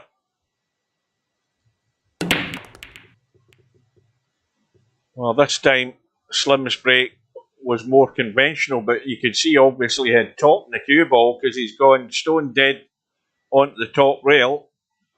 The 2-ball is gone. He's got a shot in the 1. He's got a problem ahead though in terms of trying to run this rack. And he's trying to duck. And that might be the shot that gives him a chance, because he's at least exposed the 6-ball. And he's also got Spectre Dawn locked up behind the 6.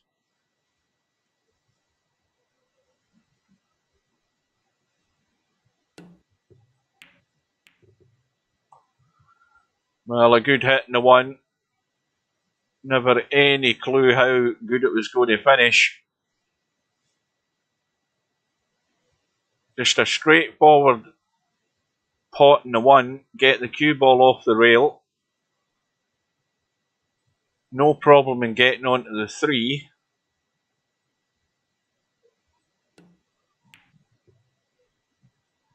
Now, I think he's just got to come back off the 3-ball here, out into the table slightly. And again, same thing with this. Use the angle that's there and just go to the rail and come out. He's got to come out far enough onto this 5-ball so that it makes it easy to get the cut in the 6 when he pots the 5. You see, he's leaked the cue ball away with the angle that he's had. Tried to get himself in trouble. Almost has done, and he's now going to have to probably jack up to kill this cue ball. Is he going to go forward and let it run? I think he is. And meanwhile, Stefan has beaten Larry on the 1 loss side by 4 racks to 1. She's testy. Got to get it pure. No, he is jacking up. He's having to jump. Well, I don't think he needs to jump this, does he? Well, he has done. And it did work. He's killed it stone dead.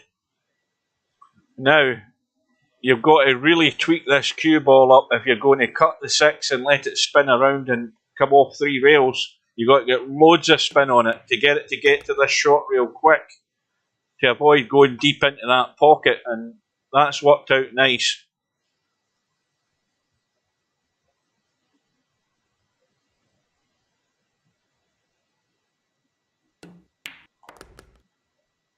Now, anything but dead straight, and he's trying to get straight, but he's got a slight angle, but it's got to get punched in now. Nice big firm stunt.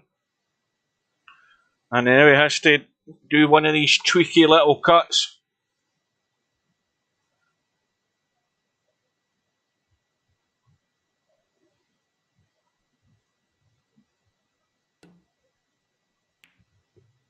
So, that poor safety from Spectre Dawn comes back to haunt him again. It's cost him 3 racks in a row.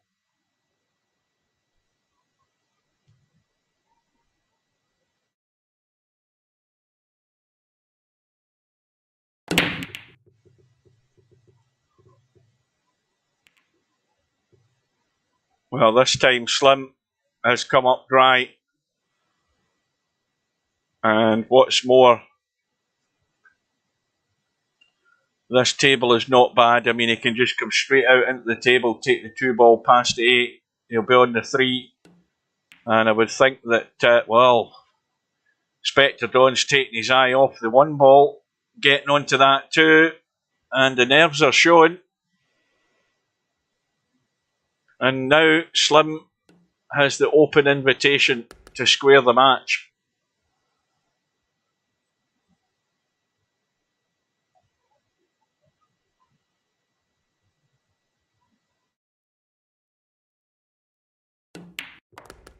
Oh, cue ball. Oh.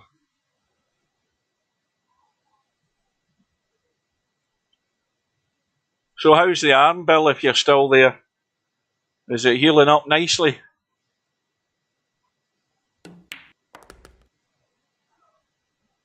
Christ, there's more stitches in that arm than there was in Frankenstein's monster.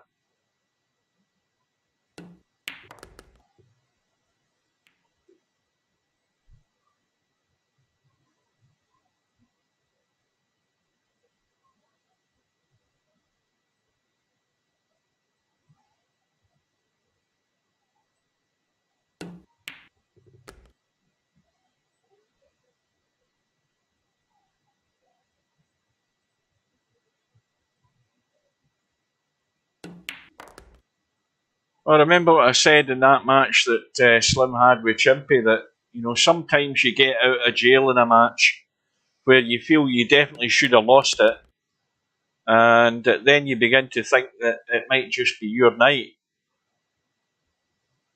And, well, again, that used all of the pocket and more.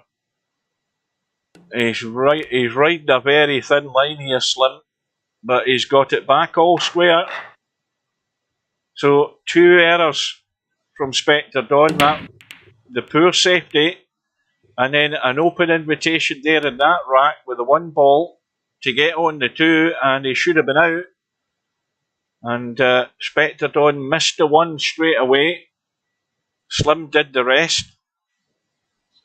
Slim's broke off in rack number 11. The 7 ball is gone. The 1 ball is on. Cue ball up the table for the 2, but what he's looking at is the 4. And that 4 ball is way, way too tight. And he might have actually tried a bump there, I think, Slim. I think that's what he tried. The cue ball was coming down past the 6 there when I was zoomed in. And now he's in no shape whatsoever to get a bump on the 4 and 6.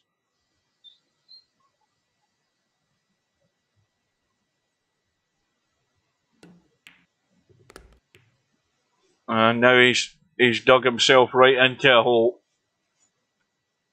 Well, it's not a difficult hit on the 4. I don't know that this 6 ball is far enough away where he could bump it in off the 6. No, it's killed it stone dead.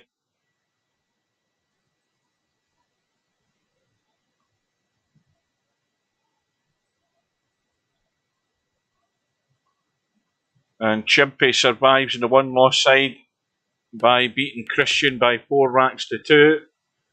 And meanwhile, Spectre Dawn is going to lock himself up in the 5 ball, I think.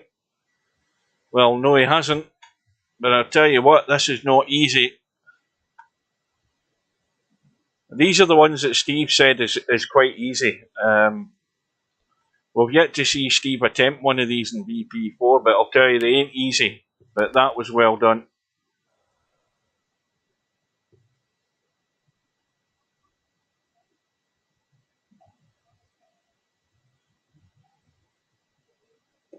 Well, Bill obviously came into the stream to say hello and then disappeared because he never answered my question about his stitches. He's gone.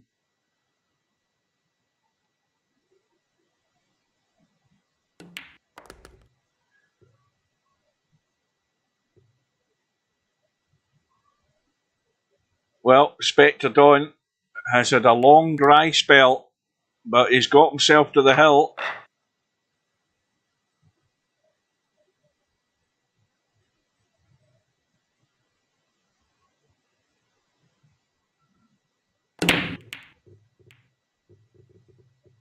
One ball goes in.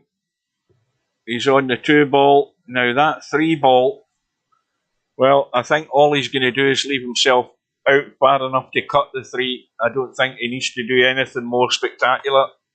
I think all he needs to do is just stun the 2 in and get out to here. Somewhere like that. At least enough to see the 3 so he can cut it. Well, he's let the cue ball run out, but it's the same position he wanted to be in. Just enough to get the cut. Now, again, without doing anything elaborate, you get the cut and let the cue ball come out with the right pace so that you can either cut the 4 into the side or take it long into this bottom corner pocket. Well, he's going to be slightly hampered, I think. How does that look from his end? Well, the 5 ball goes past the 7, but I think he's just trying to get it in line, and that is perfect. So, I think it'd be safe to say that this match is now over.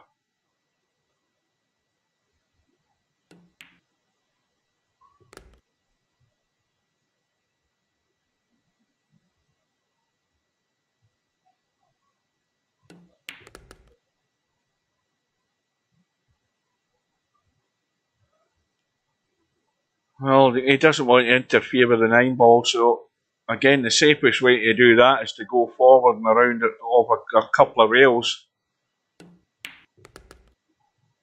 Just roll the 8 in and roll the 9 in, and it's done and dusted. So Slim moving over to the 1 lost side. But is he going to have a chance of revenge?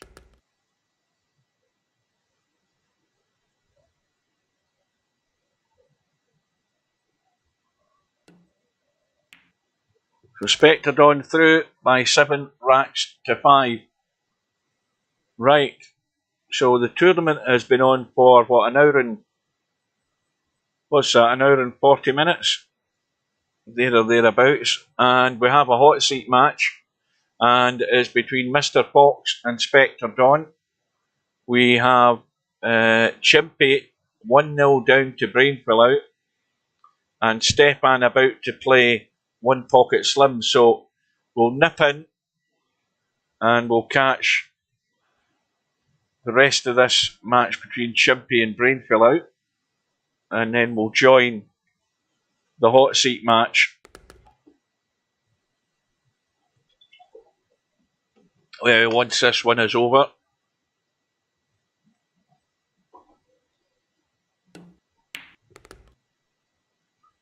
So it's looking likely that we will be all square. But this is again one of these very dangerous handicaps that Slim's got to deal with here, because Brainfill out getting a 5 ball. If you can pot 2 or 3 balls and you're getting a 5 ball, your odds have got to be pretty good that you can take advantage of that. Well, don't catch the jaw and that side pocket. Don't go to the rail too soon, and he's overcut it. It just plays in the mind. So it does. It plays in the mind, that side pocket. You don't want to send the cue ball to the rail too soon. And Chimpy has let it get inside his head there. And Brainfill Out has been gifted, and he's done exactly the same thing. I mean, that was awful. Well, that was worse than Chimpy's shot on the 8 ball there. And that's a complete gift thrown away there by Brainfill Out.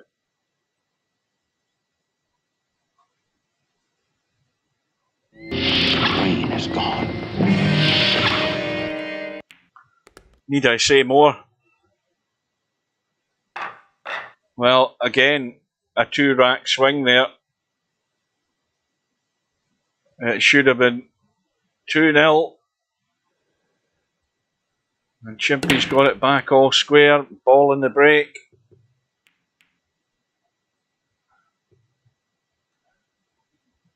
And I think the 2 ball has gone.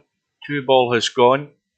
Now, he can't avoid the 6 ball, I don't think. He's going to catch some of this 6 ball. And that 3 ball is probably the ugliest spot you could have a 3 ball sitting in. Absolutely horrible where it's sat.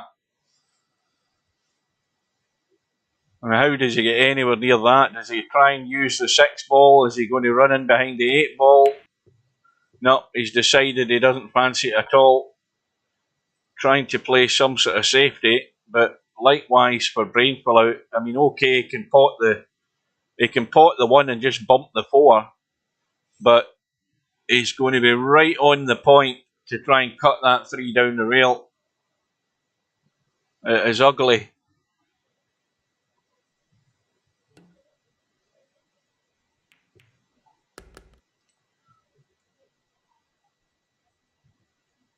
Well, good luck with this one, because even the pace that he hits this at, is he going to catch enough of the point to avoid the scratch? And if he hits it with enough pace to pot the 3, the cue ball's going to be over here somewhere.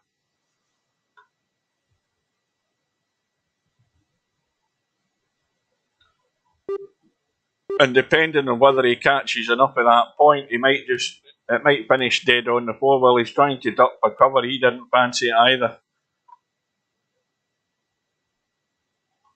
Well, at least he hasn't left a pot on.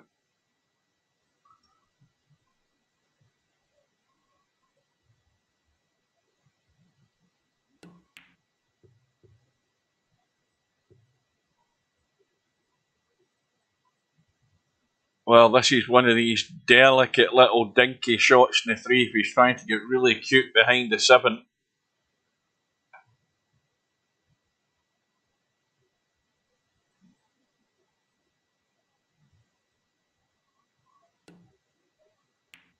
Yeah, he's caught the 7, which was not in the plan. And so Chimpy, well, I suppose the shot to guarantee you have a shot in the 4. Well, he's bumped to 5. He could have taken that 3 ball long into the top corner and left himself a longer 4. Okay, he's finished with a shot in the 4. And now the big question is, and the angle's perfect, he's just got to watch that he doesn't come across too soon into this side pocket for this 6 ball, because he wants to be over here.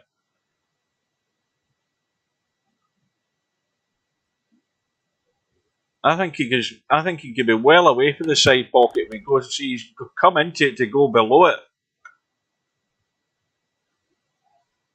And now he'll bump the 9, that'll work.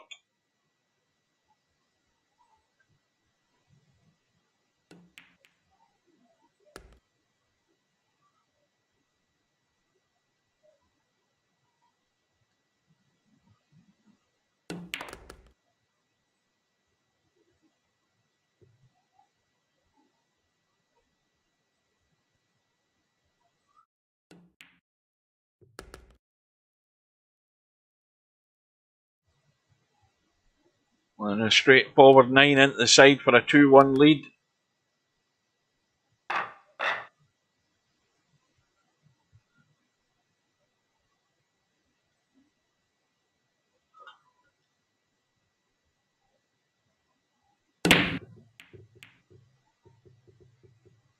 Don't think anything has gone. Has that 2 ball got the legs? Has it got the legs? Is it going to get there? No. And brain fell out. Can't see the 1 ball. Now, what do you do here? I mean, the push out. Where the hell do you push this where he can't put that 1 ball onto the 2? Well, the first thing he's got to do is maybe use the 6 ball to pot the 2, and I don't know what you do with the cue ball, but if Chimpy's got any sort of sight on the 1, then that ain't going to do it, because I think he can cut the 1 into the side and maybe even just billiard the 2 in as well. He might just play this gentle. I think gentle is the operative word here.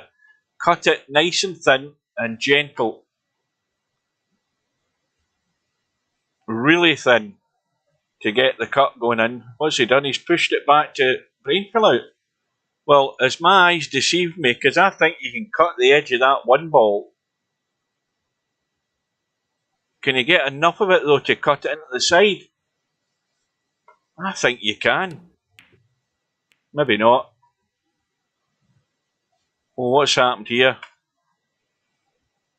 Well, I think you can try and make that combo. I think you can. I think you just cut that 1 straight across the 9 with a bit of pace, and that 9 ball's got to go in. There you go. That's a quick way of sealing the deal. 3 racks to 1.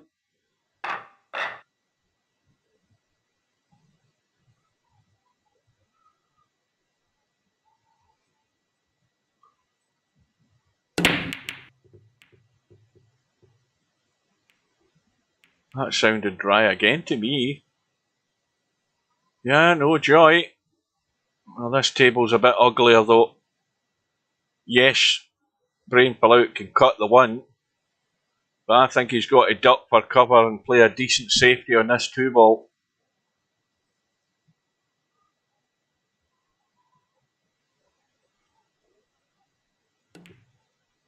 And again, a really poor effort at the cut in the 1.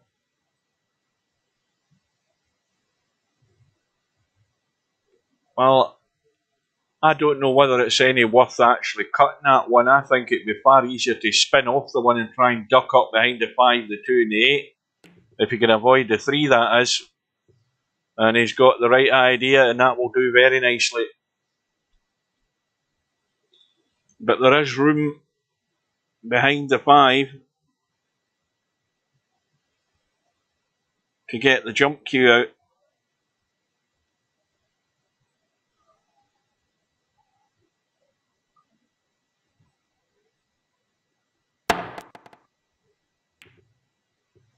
Well, he's got the hit. And he's going to find himself nailed behind the 3 ball.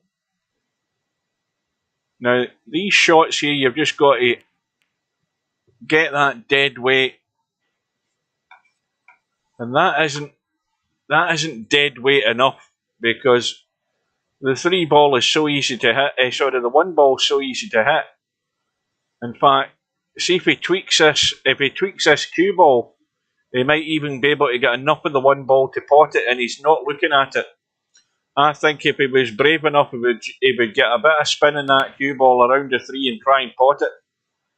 But I don't think he looked at it closely enough.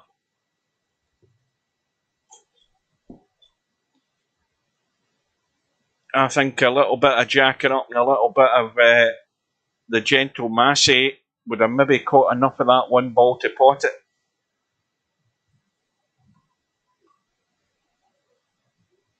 But of course, this isn't about the 1 ball, it's about the 2 ball. Is that 2-5 a combo, I wonder? Well, he's running the cue ball to try and get lucky. He hasn't got lucky. But that 2-5 would have been a combo that could have been made, because the 5's going to the jaw. But the only other problem is the 7 ball sort of taking up a chunk of the pocket. Now, well, Chimpy can hit the 2, which now frees up the 2 ball. And, well, the one thing that Brainfill Out's got here is another chance to play a decent cut down this rail. Problem is, if he's going to play a decent shot, he's got to go full-blooded to get a hold of the cue ball to get it to come back out into the table. He's got to jack up and dig in, because there's no way he's going to have a shot in the 3 if he doesn't. See, that's a nothing shot. I mean, that 3 ball isn't passing the 6 ball, and he's not executed the shot in any sort of way to get on that 3. He had to dig in.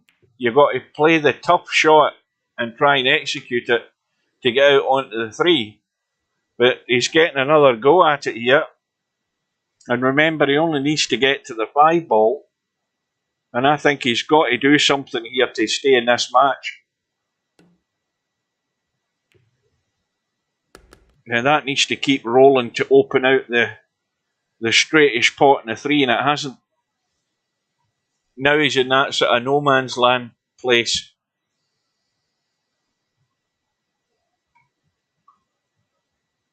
Now this is running forward, and it has to avoid the 4. And you see what's happened there is he's almost knocked it stone dead.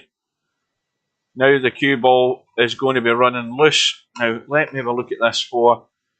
I'd be digging in to drag all the pace off the 4 and going through with the cut for the 4 and coming back down, and I should be getting myself some sort of shot in the 5. See, that's not the way I would have played it, but it might work out for him. He's got the bump in the 8 that's landed him in a position here. Now again, with this shot here, do you try and be really delicate, or do you look at the bump off the rail into the 7 to make the pot easier? And he's got a little edge of the 7, got it clean apart from that, and he's back to within 1. Well, it's a sort of roundabout way of doing it, but he's got there.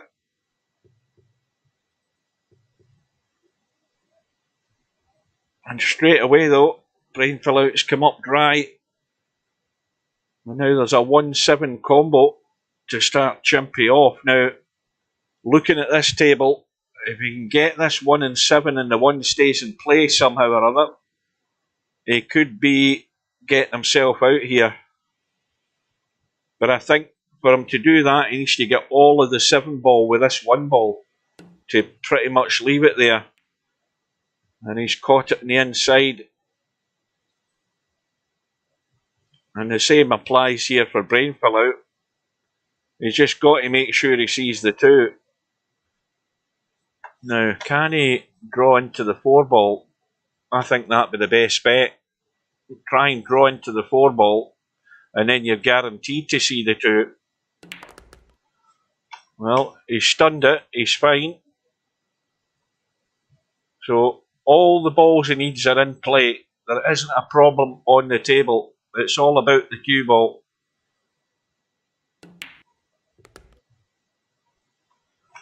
Now he's stunned inside. So again, to me, you've got to jack right up here and get the dig into the cue ball. And the worst that can happen is maybe stunning over and bumping the 5. I see, I don't think he's getting into that enough. But again, I'm not convinced he played that, but he's got there. I'll give him the benefit of the doubt. And this is there's a very slight angle in this 4 ball. So with a very slight angle, you could punch it in. He's got to get the nice brush in the 5. But there you go. It was always threatening to end in disaster, because there was nothing really under control with that cue ball. You guys should know by now what I'm talking about, and he never really had that cue ball under any great control. That sort of dink with the 3 ball and dragging right into the 3 ball to come across the table, it was kind of played half-heartedly, and every other shot thereafter was as well. And when you end up doing things like that, you're always relying on that roll of the ball to get you out of trouble, and it's never really going to happen for you consistently. And look at what Chimpy's just done. Unbelievable.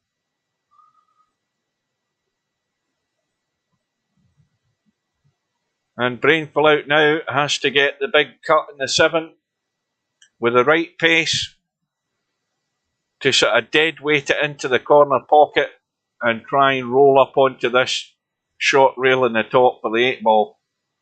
So anything but running directly at the 8 ball. That needs to slow up.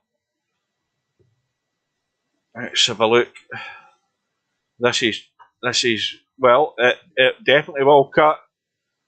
And I think you've just got to tweak this maybe with a wee bit of English just to get it running in an angle. And that'll do. The pace is good if it keeps running. That's perfect. And One Pocket Slim marches on the one loss side. He's beaten Stefan 4 racks to 2. And meanwhile, we're hill with Chimpy and Brainfill out.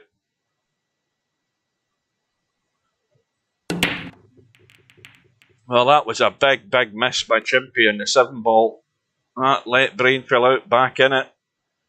And now it's anybody's. And straight away, Brainfill Out's come up dry again. Dry, but, well, I mean, you'd be crazy to try and cut the 1 ball because you've no shot whatsoever in the 2. You've got to try and duck for cover. Well, he's actually banked to 1. Again, I don't know whether he played it. He might have been looking for cover, but he's got half a shot in the 2 and probably just going to lock the cue ball up. And again, it's not locked up. I mean, he can actually cut this and pot this 2 ball, believe it or not. I mean, you need to blast it, but it will go. Spectre Dawn would have a blast at that, so would Stubb.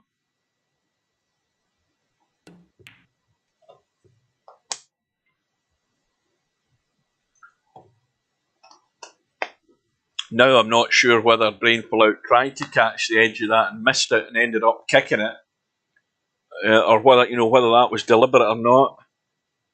But the 2 ball does go, kill the cue ball, and there is trouble ahead for Chimpy with the 5-7. Now looking at the 5-7, you would want to get somewhere around here to be able to play that cut across the 7 ball with a 5 to get the combo. Had he had a better angle in the 3 ball, he could have tried bumping into the 5 and 7 and still having a shot in the 4. But he couldn't do that there. So now he's got to take his medicine. And I think the problem here is the 6 ball sort of in the way if you start running the cue ball up this side of the table to open up the angle for the 5-7.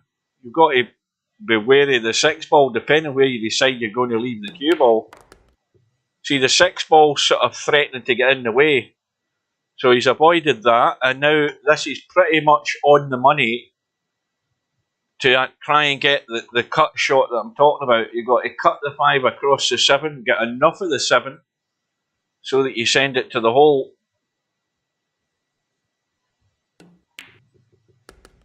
Now the 5 ball's gone dead though. Well, not quite. I think the bank is on. I think it's tight, but the bank might be on. Just past that 9 ball. Yep, well played.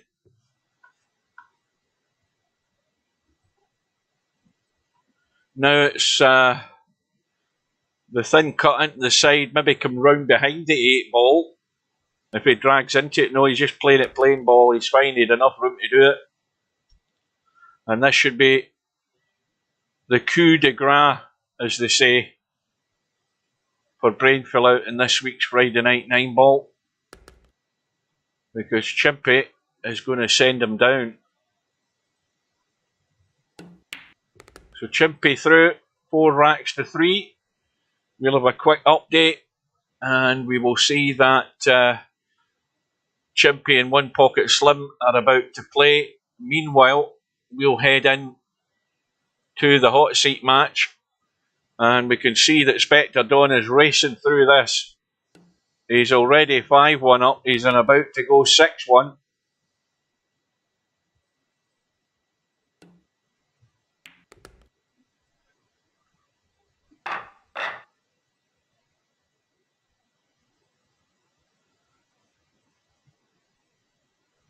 And right now it's not looking good for Mr. Fox.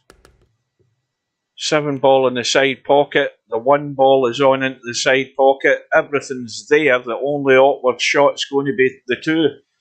Now let's have a quick look and see how that ends up.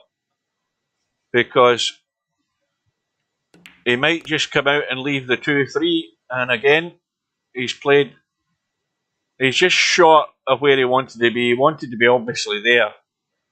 But I think he'll give this a good run for its money, this combo. And that's perfect. Now again, with the angle that he has, he should just be down here. Unless he tries to spin it around into the table. He's went for the spin around. He needs to watch how he hits the traffic. And now the jump cue is going to have to come to the rescue. See how easy it is to get yourself in trouble.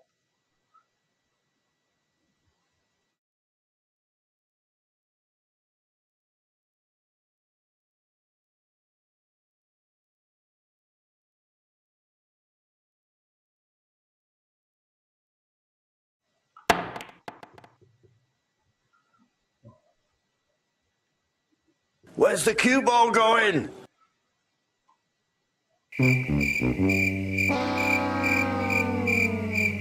Well, Mr. Fox gets his lifeline.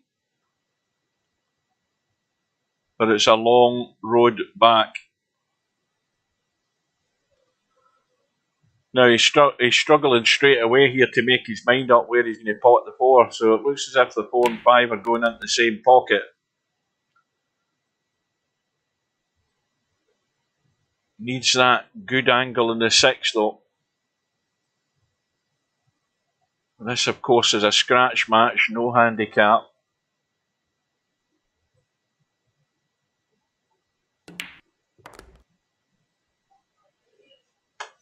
Well, he could have done with opening that angle a bit more. He didn't need quite as much as this. This just makes it a bit more fiddly to control.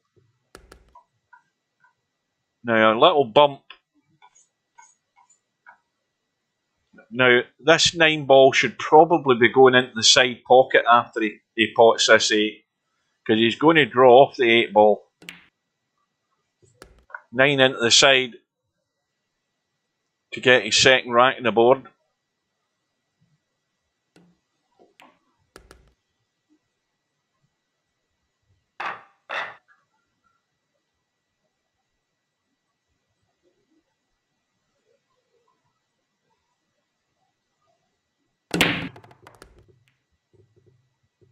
Well, Mr. Fox had a go at the sort of the parquet shot with the cue ball there. It almost leaked into the side pocket. We've got an ambitious 1-9 combo. Is he trying to squeeze the 1 past the 9 down the rail? Yes, he is. Trying to cheat the pocket. Used all of the pocket. And he's got to get right into this cue ball here. Come out behind the 8. Off the rail. Perfect angle in the 3. Can do whatever he wants for the cue ball to go on the 4. Over to the left side would be the simplest shot. Drop it into the side pocket. Now he's the wrong side of the 4 now. Now he's going to have to check the cue ball up with left English. Go to the rail and come across. Avoid the scratch in the side. And now he doesn't want to nail himself to the rail, but he's still going to be fine. So it's just a little dink through.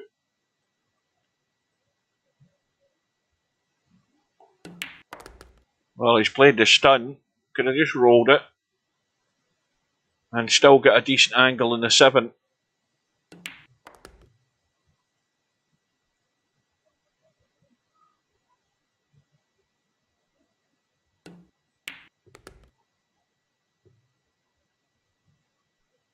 Well, is Mr. Fox on the road to recovery here? It's a big ask to survive these remaining racks. It's a big ask, but it's not impossible, because if you can pot a ball and generally know what you're doing, you've always got that chance. And that was a better break. How's his luck with the one ball, though?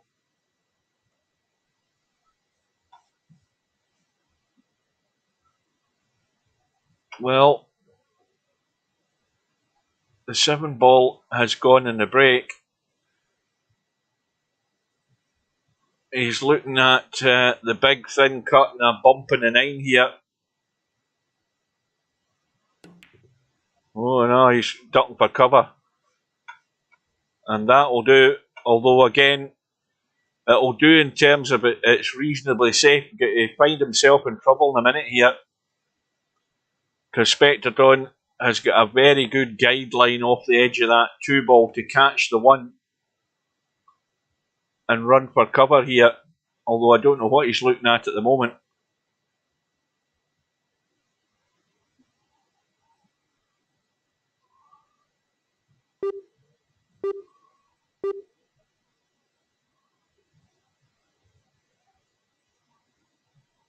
Is he just trying to roll onto it?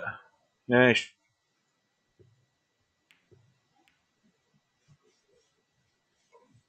Well, that'll do.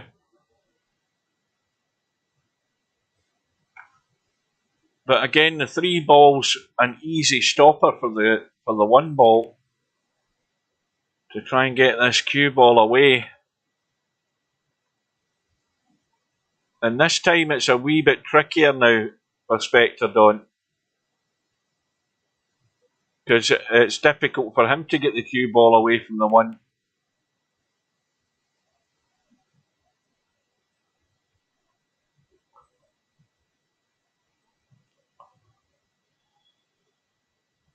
And the way the balls are sitting, it's all going to hinge on this 1 ball.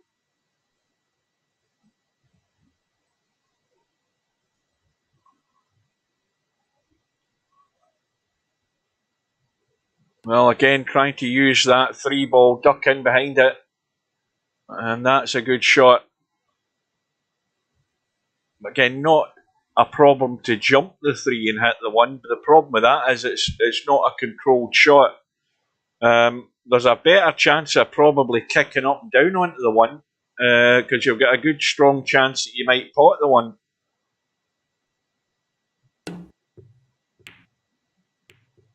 Now he needs a lucky roll. Well, it could have finished worse, but it is a good chance for Spectrodon to get himself off and running. I think just rolling the 1 ball in, the cue ball's leaking away to the right, but he's going to have a pot in the 2. That one thing he's guaranteed. And now, maybe end up playing the 3 into the same pocket. Just let the cue ball come across. I don't see any problem with doing that. I mean, he's looking at the 3 past the 8 ball. I mean, is he going to go 2 rails? Because to me, you just pot the 2 and let the cue ball come across. I mean, that was the simplest shot in the world. The only thing now is, again, he's got an angle in the 3 where he can run forward and come around the angles and end up playing the 3 down the table here.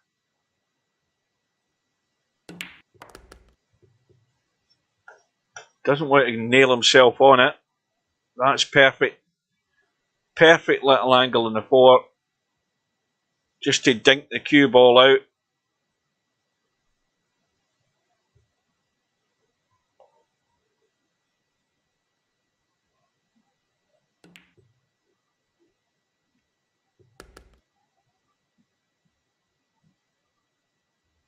And this is another one where you punch the 5 in and just get a bit of dig in the cue ball, just to punch it off the rail and up. Up and out for the 6.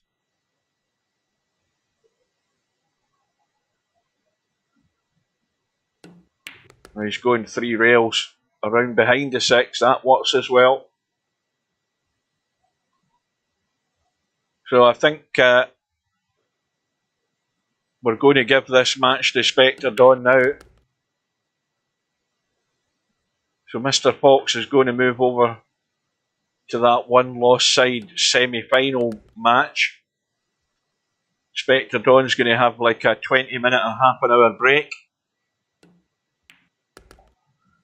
So he goes through to yet another Friday Night 9-ball final, beating Mr. Fox by 7 racks to 3. And quick jump across to the one-loss side. Chimpy is looking extremely strong at the moment. 3-0 up against One Pocket Slim. And looks as if he's about to put this match to bed.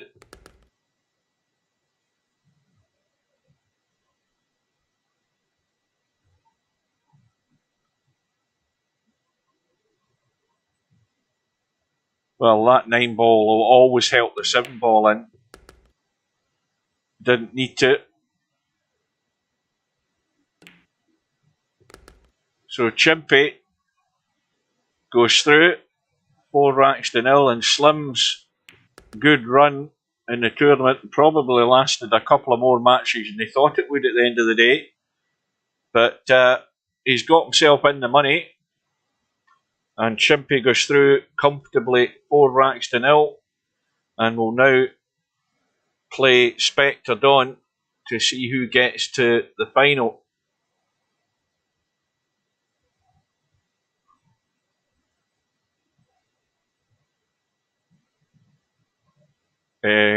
No, that's not right.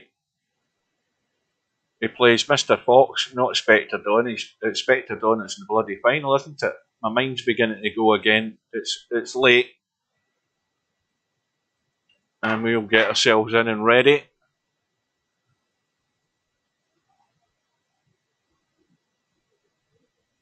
No, it's Chimpy against Mr. Fox to see who plays Spectre Dawn in the final. Spectre Dawn's gone for a coffee break. Chimpy's arrived in the room.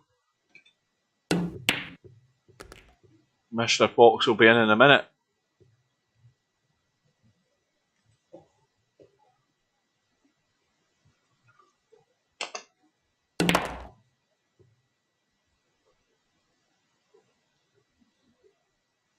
So Chimpy on the right hand side for the lag.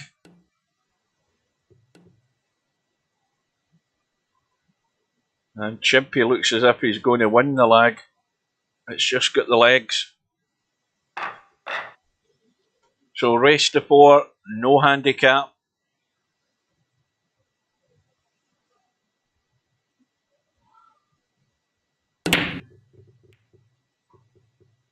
One ball was the closest ball to going in, but it hasn't done. And this might be a bit too straight. Yes, he's going to have to dig right into the cue ball here and play the draw, and drawing straight back. He's got to avoid the 8 ball, which I think he will. No, he's drawn it before the 8, bumped into the 4, and now he's dead.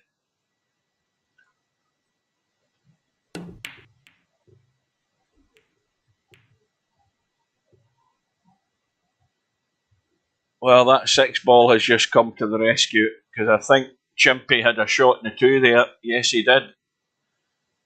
He had a shot in the 2 there to pot that.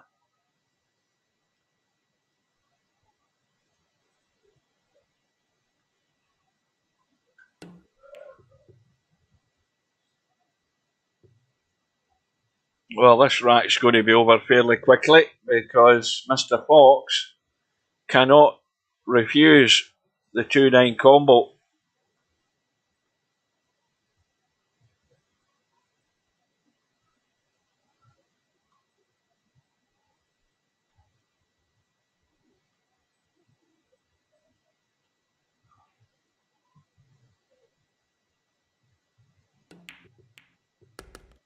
Bumped to 2 into the rail. That was well done.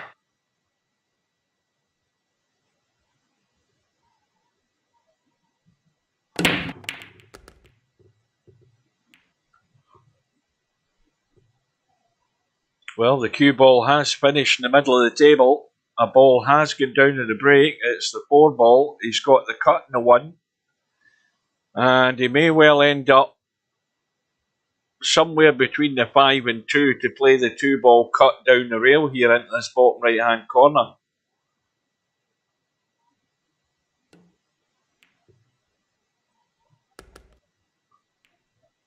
Well, he's trying to hold it in the bottom end. He's managed to do it. That little bump in the 6 hasn't done him any harm.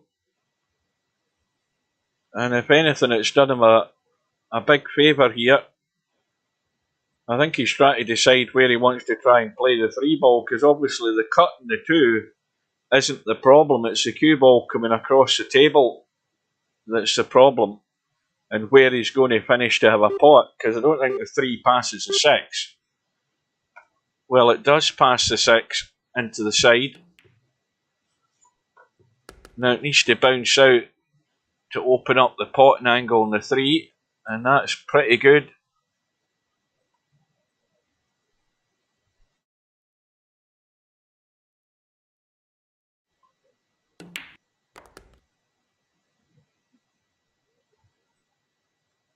And it should be 2-0.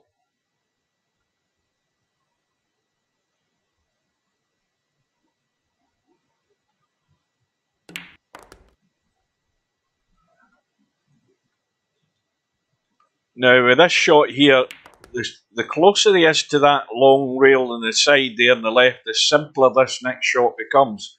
Because now he just wants to roll through for the 8 ball into the side and roll through far enough, unless he wants to come back.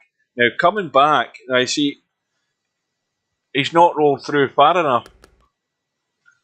I mean, he had another 7 or 8 inches he needed to run there in this 8 ball, where he would have just been rolling it into the side and rolling through for the 8, so for the 9. So now he's got to go 1, 2, 3, and probably 4 rails. 1, 2, and he's missed the 8 ball as part of it. Got himself perfect in the 9. Now, the biggest fail there was he got getting to the rail part of it right. All he had to do was roll that ball down the rail and roll the cue ball through deep enough to make it all simple. And when you can't get that part of it right, and you have to start running 3 and 4 rails, then the first thing you have to make sure you're doing is potting the ball. And that's a big fail for Mr. Fox. And it was not a difficult positional shot, just to roll through. But again, if you don't get that table time and you're playing 9 ball morning, noon and night when you're VP4, then it's very difficult to find that touch to be comfortable with it. That's where I would come to a player's defence. You know, you're not spending a lot of your daytime hours in VP4 playing 9 ball like Spectre Dawn does, where that touch just becomes, it's muscle memory type thing, where you don't even think about the shot. You just play it, and you let the cue ball run through, and you get on the bottom side of the 8 ball, and you roll the 8 ball into the side, and the cue ball rolls down onto the 9 ball, no problem. It all suddenly becomes very complicated when you can't get the first part of the shot right. And that's simply potting the ball and letting that cue ball run through. And that's how easy it is to get yourself in trouble.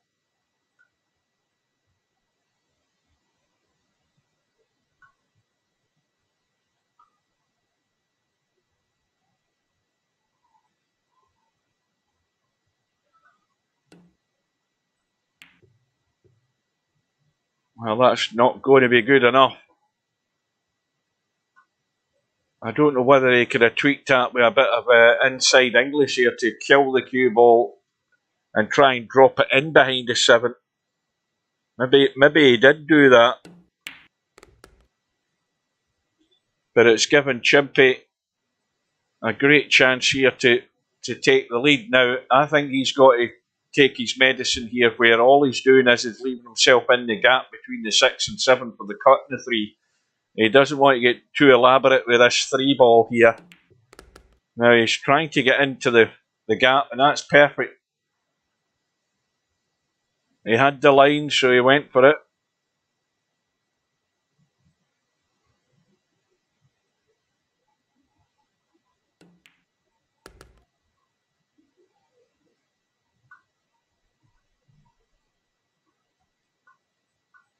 Well, what would be the simplest shot here? The simplest shot here is potting the 5, letting the cue ball come across and around 3 rails, or 2 rails, right into the open like that.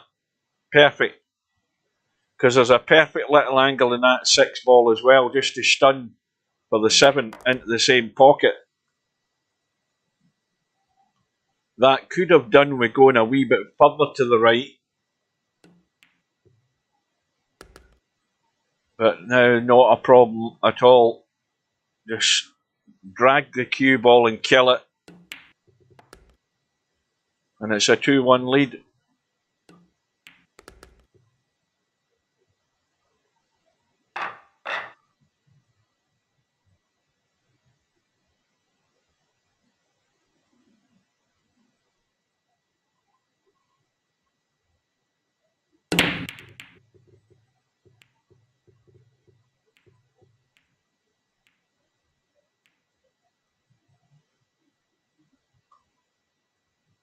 Oh, for the first time ever, earlier on this week, or was it at the end of last week? I can't remember. I got a letter through.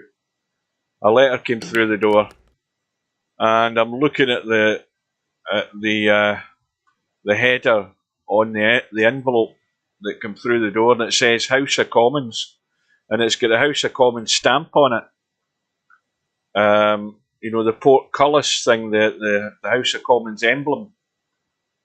And it's addressed to me, and I'm thinking, what the hell is this all about? I've never had a letter. Well, the only thing I've had is the government thing that came through about COVID. We had that. That was from Nicola Sturgeon. No, that wasn't from the House of Commons. And I'm thinking, what's this about? So it opens up, and sure enough, it's my local MP. This had actually been issued from the House of Commons. Obviously, secretaries printed these out, and he signed them, and notifying that he was doing house calls. So the house calls were earlier today, and needless to say, I had no intention of talking to any MP, because I can't remember the last time I voted. I think the last time I voted was for the Scottish independence, which was however many years ago there, where the Scots bottled out in the end again, and I said I'd never vote again. So that's the first time that a sitting MP that I know of has wanted to get on the knocker up our direction. But I don't think he get many replies, because I spoke to my next door neighbour and she said, no, I just binned it as soon as I got it.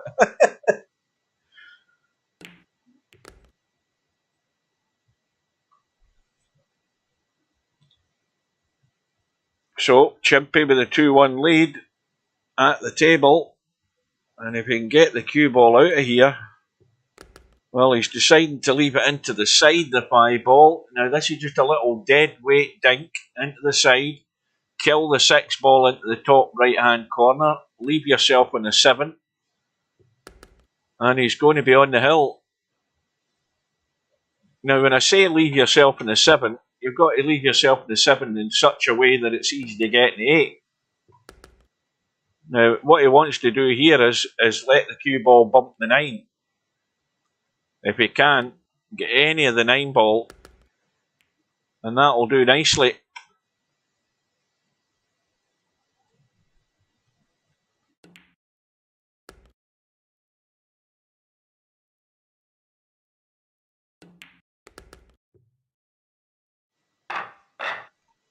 So Mr. Fox hanging on by his fingertips if he's going to survive.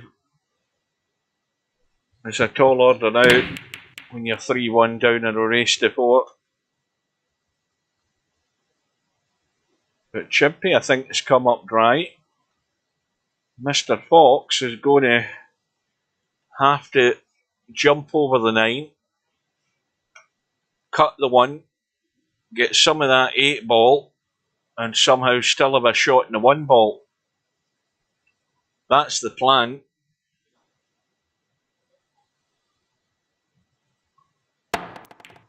Well, he's got the first 2 parts right, and he's got the 3rd part right. That's perfect. Couldn't have landed any better than that.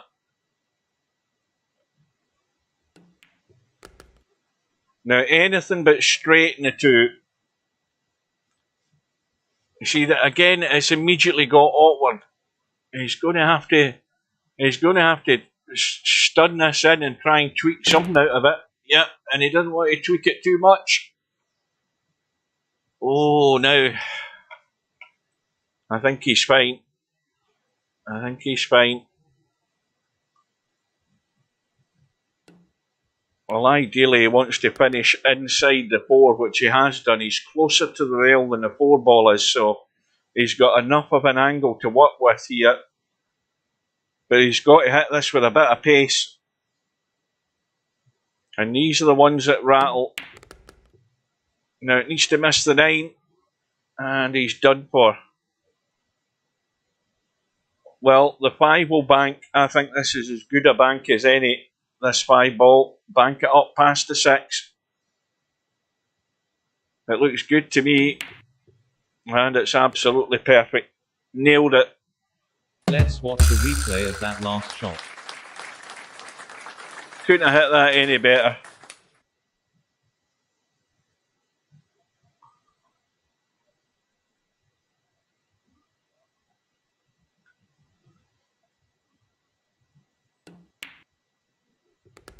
Needs to run far enough, and I think he's fine. Yep, that'll do it. So Mr. Fox needs to get on a roll here with the break to try and square the match. Let's get some back to within 1, but needs a ball and a shot.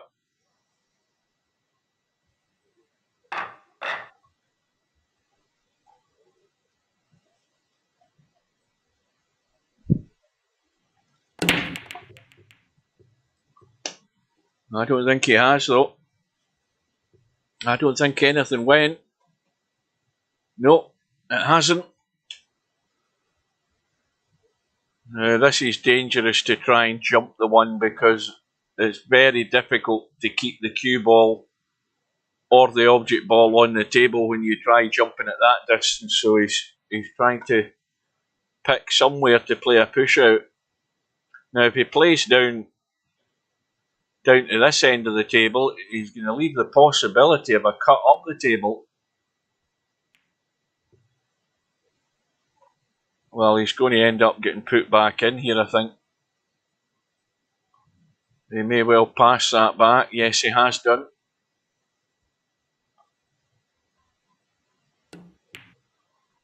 Oh, what a result there. But is the cue ball going to spin and hold in the table? Yes, it has. Of course, he's no shot, though. So it might well backfire getting that fluke into the side pocket there.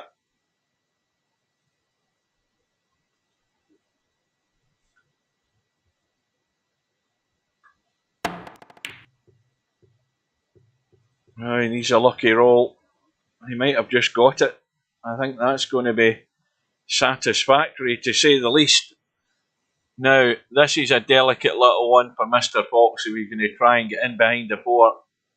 He's checking the cue ball up to try and kill it in behind the 4.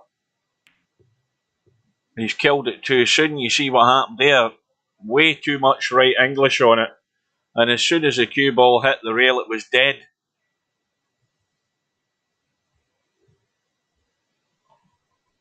It's not easy here for Chimpy. And he's overcut it. And is Mr. Fox going to get his chance? Yes, he is. albeit it's not a gimme because he's pretty straight in this 2-ball, and he's immediately got to work the cue ball to have any sort of decent shot in the 3. And the question is where is it going to go, because it's blocked by the 9, it's blocked by the 4, it obviously goes into the side.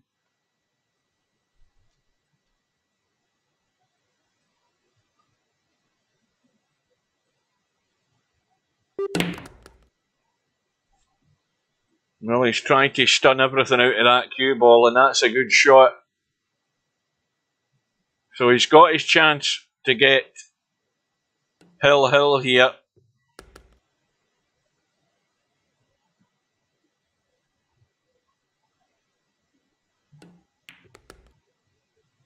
Right. Again, anything but straight in this 5-ball. That's a bit straight, and it just immediately makes you have to work harder with the cue ball. Now he has to avoid the scratch to the side, which he's done, and now he's home and dry. It's an almighty disaster if he can't get out from here.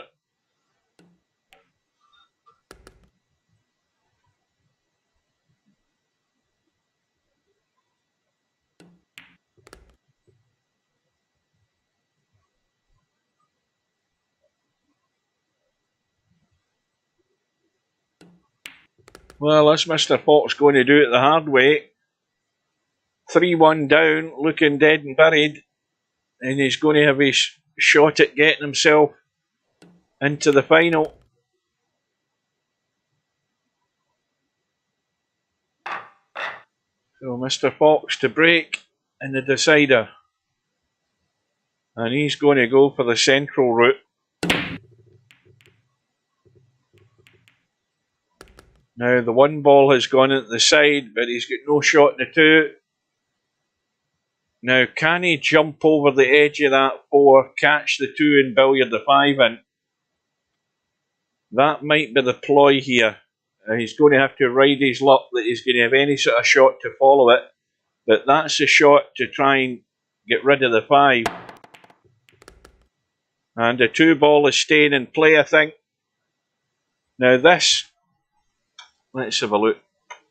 I think he's got to let this run to the short rail and come up. I don't think he can dink this in gentle and hold. Is he trying to hold this?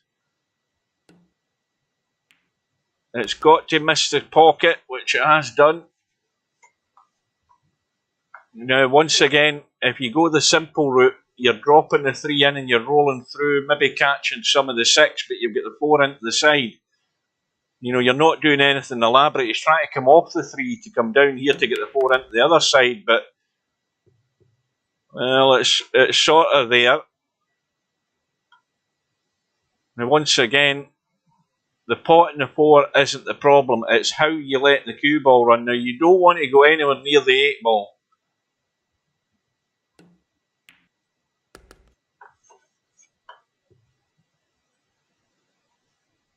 Now, again, this shot requires a bit of pace into the cue ball. If he's going to get down close to the 7, he could just kill it and leave a more awkward cut in the 7. Or he could try and run it, but that 9-ball's in the way, I think.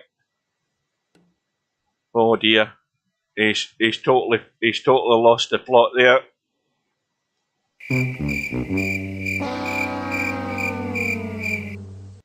Well, that's the biggest fail of the night. He had the match in his grasp, and he hasn't got through the shot.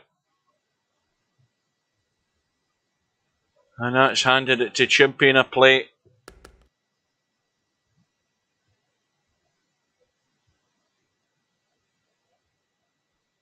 Now, was that after you said that's a little better vertical liquid? I hope it was. I think it was.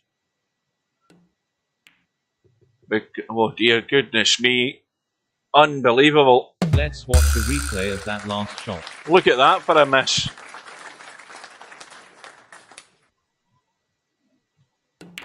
An absolute sitter on the 7-ball. There was nothing difficult about that. And Mr. Fox, like a phoenix from the flames, has his chance to win the match. Well, I think he'd packed his cue up and he was halfway out the door there. I think the taxi was already on its way. But he's going to have to stay for a final because Chimpy lost the plot 30 seconds after Mr. Fox lost the plot. And Mr. Fox gets it handed to him on a plate at the end. He goes through 4 racks to 3. So now we have a final. And the final this week is, well, the usual suspect is in the final. Spectre Dawn is there. And Mr. Fox is going to be his opponent in a race to 9. And the room is already up. And I'm going to get myself in there quick.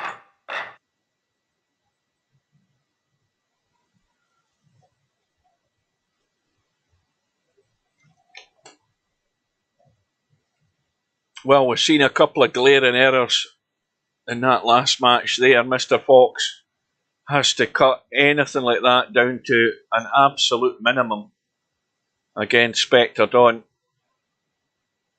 This might well be a scratch match as well, I would think. I don't think there'll be anything in it. Be very surprised if there is.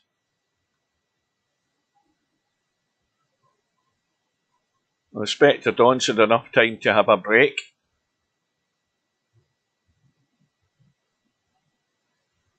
And while we're waiting on them, let's just have... what was I going to do? I'm going to go to the calendar. That's what I'm going to do because I can't be bothered typing the link out. Did I say it was February the 9th? Let's have a look, see if we can get to it. Yeah, February the 9th.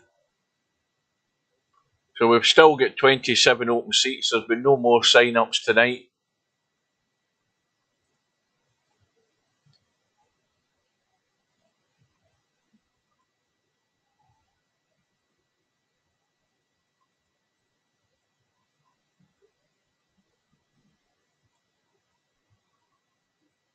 So the 10-minute timeout to get both players into the room. Mr. Fox is still to rise. Spectre Dawn is in.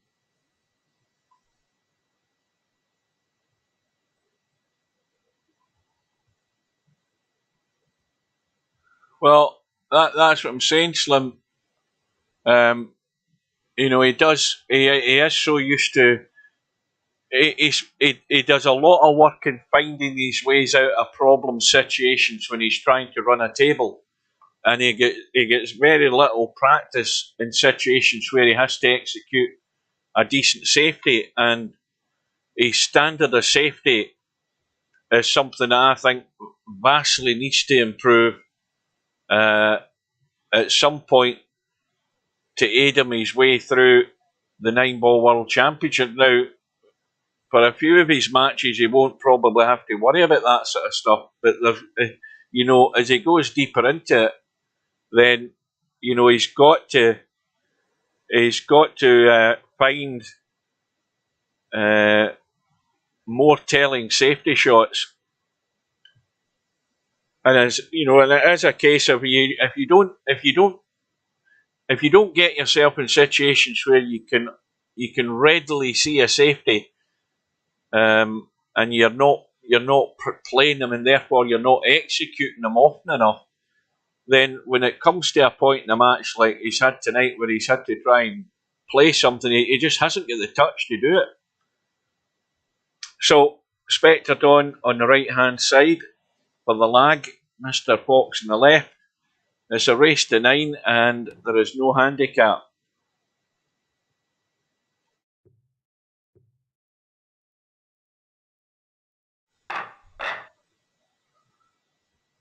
But there's no doubt you've got to bring everything to the table. You know, you can't be a one-trick pony because it isn't always just about potting balls. It's about making sure your opponent can't either. If you can't see a pot, then you have to create something and be creative whereby your opponent doesn't have anything easy. But you've got to start doing that by making sure that when you play the safety, the opponent can't get a direct hit in the ball. That he's at least going to have to go to a rail or something like that.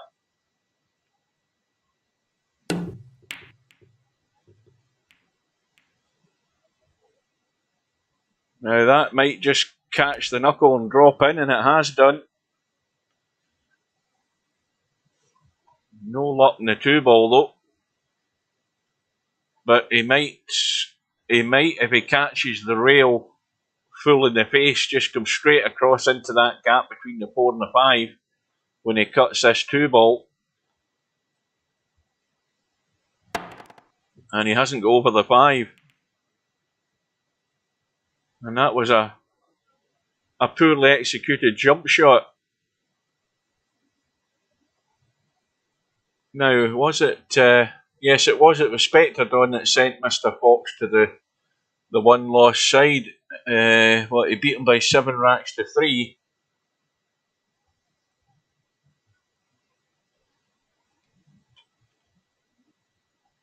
And that jump shot attempt there by Mr. Fox is probably his last shot in this first rack.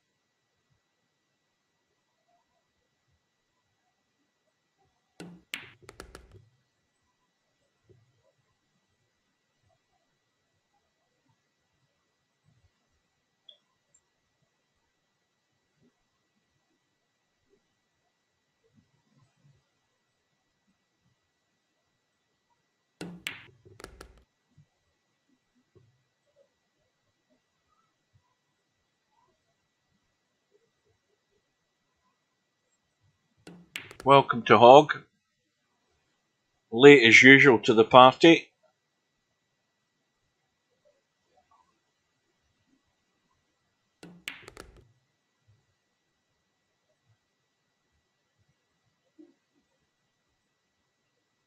Cobra, you're still up. You're still up at this time of night. I take it you're not working tomorrow. I'm up at 4 o'clock tomorrow morning as usual. Well, I got a surprise. I got a surprise this morning. I had handed in my holidays for this year coming for the new financial year, which obviously starts in April. And when I hand in my holidays for the year, the first thing I always do is find out when the World Snooker Championship is on, because I always make sure I've got at least a week off when the World Championships start, and so I put my date in for that. So I've got my first week of the new financial year is in April the 17th, I think it is. I think it's somewhere around then when the World Snooker Championship starts on a Saturday. And I've got that week off. So I've got that confirmed. And then I have 2 weeks off in July. And then I've got a week off in October, my last one before peak season, before Christmas. So I handed them all in. You know, you fill out the form, handed them in. My manager said to me on passing one morning, he said, I've got all that sorted out for you. It's just to appear on the system. So when I got to work this morning, and this is where the surprise comes in, because I'd totally forgotten. I checked the app on my phone and looked at my shifts, and then I looked at the months ahead just to confirm that my holidays were in. And as I'm going through February and then goes into March, I noticed I've got a week off in March that I'd totally forgotten about. And I thought, maybe he's made a mistake when he's put my holidays in, because that's last year's holidays anyway.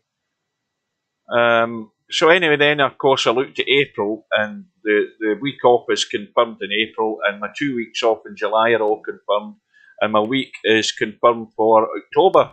So the one I had totally forgotten about is I still had a week left of the days that I had available to me, and I've got that off in March. So I'm off in March and April, which is brilliant, because that's also while the 9-ball World Championships is on. So we'll be able to get quite a few matches in bed, falling asleep. Yeah, well, I've been falling. I'm getting my second win, by the way, because usually around about 8:30 of that I start to go downhill. But I'm actually doing okay at the moment.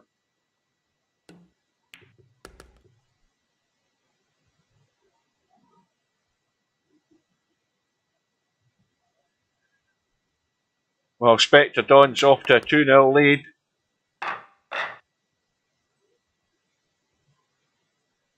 A chance to see what Mr. Fox is made of.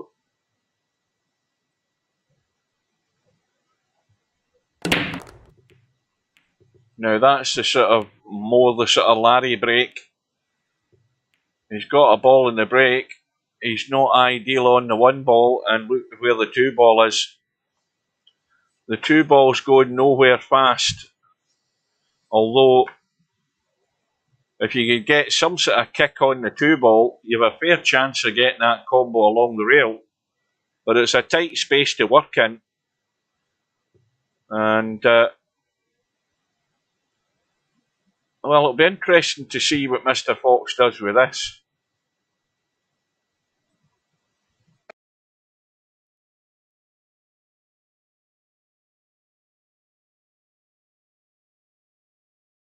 By the way, when you have a look at that,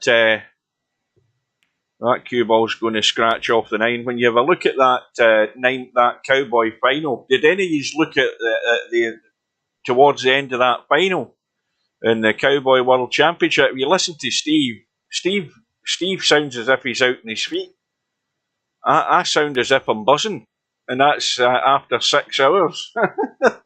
Steve was in his last legs in the middle of the bloody afternoon. I was doing fine. You know, I could stand the pace. Steve didn't sound too hot to me when I was listening to it.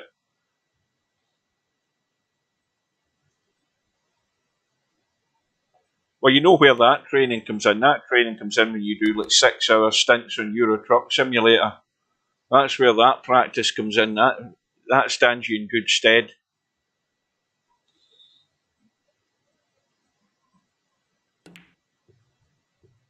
Well, Spectre Dawn trying to sneak that 3 ball, I think, into the side pocket. It might have been an attempted pot come sort of safety. But this is one of these cuts in the 3 ball where you just blast it. He's playing the bank instead. Now he needs to get lucky, and he has done. Extremely fortunate to leave Spectre Dawn there.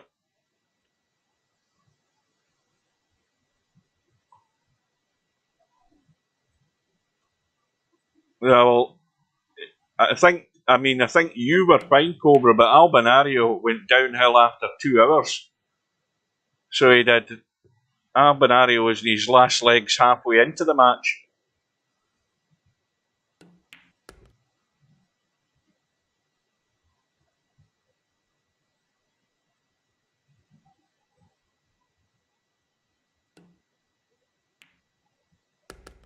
And Mr. Fox, well, I think he's got to just roll through, let this open out, and play the 8 ball up the table. He needs to get out off the rail. See, again, that's gone a wee bit awkward.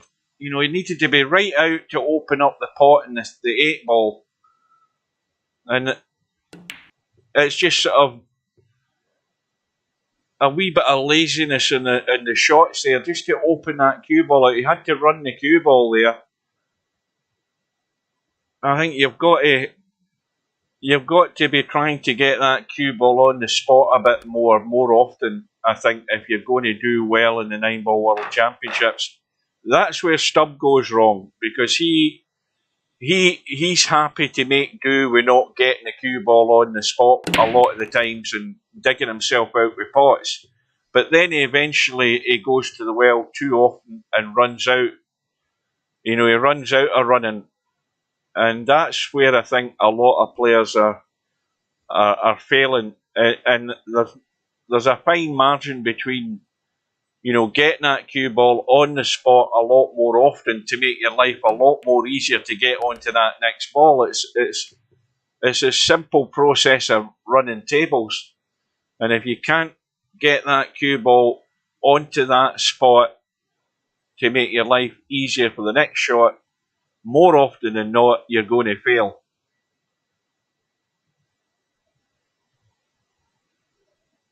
And when you look at Spectre Dawn, he can deal with awkward situations pretty well a lot of the time. we see it loads and loads of time in Friday Night 9 Ball.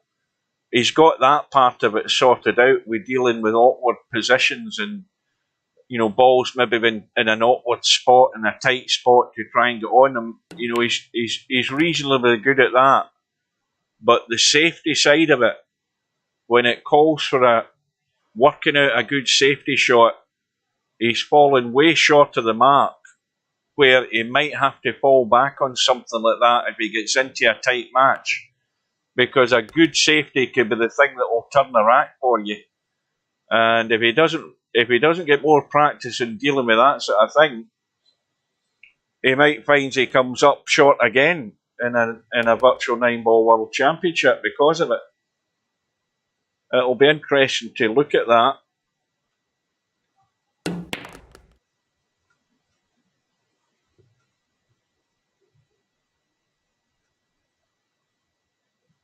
You think the banks are more difficult? I thought I banked a couple of shots after he did the update, and I thought the banks were fine.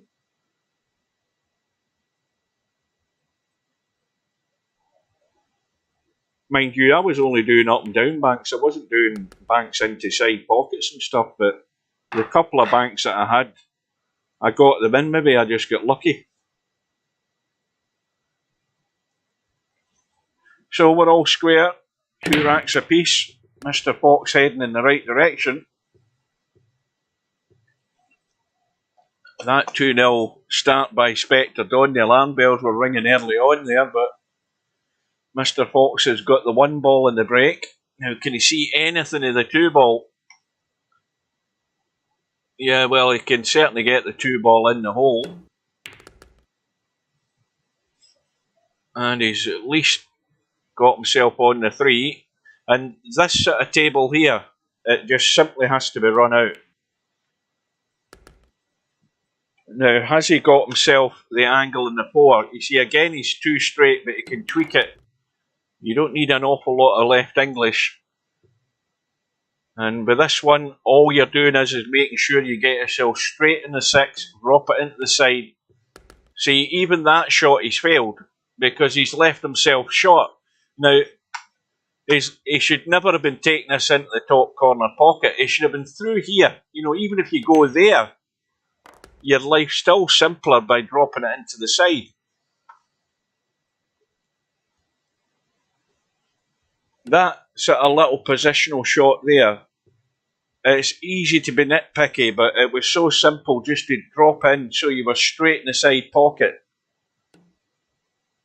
There's no way you would ever decide, oh, I'm going to play it long into the top pocket. But, you know, Stubb would be exactly the same, where he would rely on his potting ability to get himself out of that situation. Stubb says, all noobs will FCK, will destroy 9-ball world championships with black break queue if Steve don't make a black break queue K.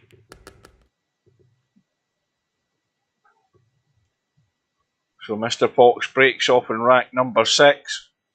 The 7 ball is gone. And again, this is a table that he has to run out. So 1 ball into the corner, stun across with the 2 into the side. He's going to be, how straight is he? He's fine because he can come back off the 2. Take the 3 into the same pocket.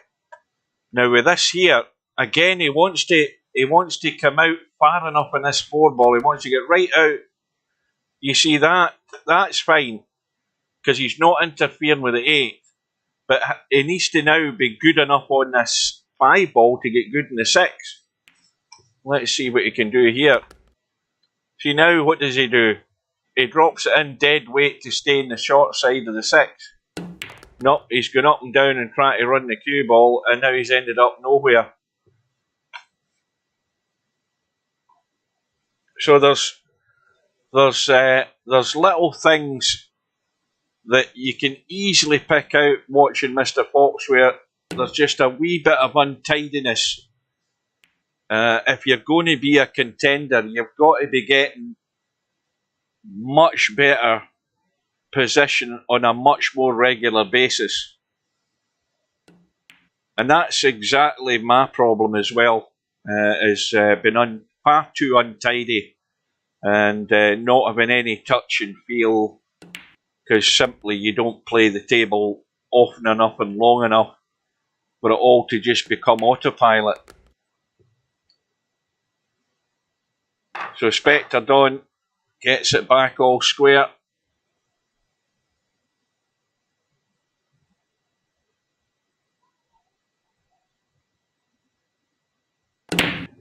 What, smaller races in the World Championship? Sod that for a game of soldiers.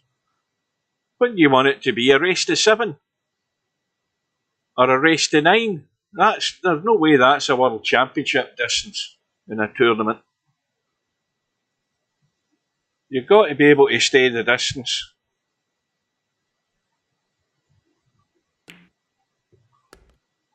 Okay, I'll grant you that it was a bit ambitious to think a race to 5 in the Cowboy World Championship final was going to be easy enough to get to.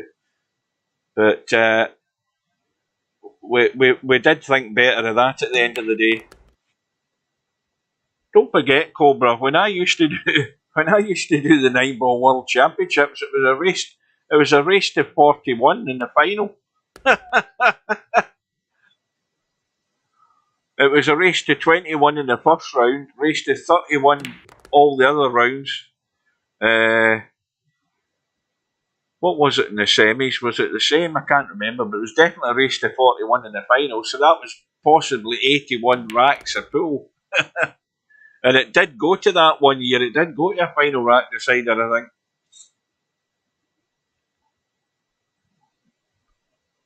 But VP3 was far easier than VP4, as I'll give you that. I mean, you could put all sorts of crazy spin in the cue ball.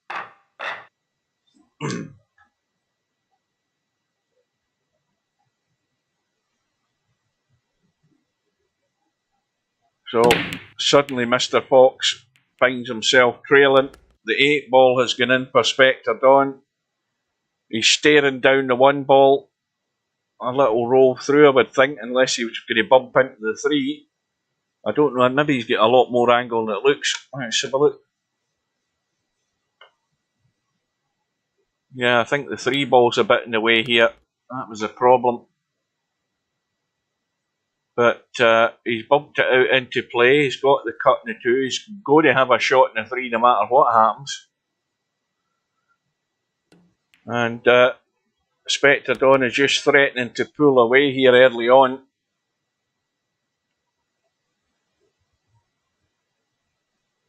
Well, I think what you don't want to go down the road of is if you're talking about attracting more players, Cobra, and you don't want to say this out loud when Steve's around, because the next thing that will happen is you're going to have a 9-ball World Championships that's handicapped, and you're going to have money ball handicapping or rack handicapping in the World Championship. To me, that's bullshit. That's the next thing that will happen. Well, I mean, the way to look at it is I think we had it in VP. Did we have it in VP3 at one time, where we had a 9-ball? In fact, no, did we have it in VP4? I can't remember. Maybe it was VP4. Did we not have a championship or something? Maybe it was just an ordinary tournament where we had 2 versions of it. We had one that was, I think there maybe was early on in VP4 where we had something that was a championship and the other one was handicapped. Steve will remember. So if that's the case, have 2 separate tournaments. One for the numpties and then one for the players that don't want to play with a handicap. Put it that way. And then if they're interested, then they go into the one. Then you'd expect you would see more.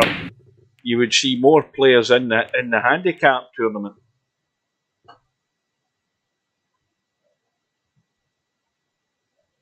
Well, Spectre Dawn's got a 2-rack lead. He's come up dry and he's left Mr. Fox absolutely nothing.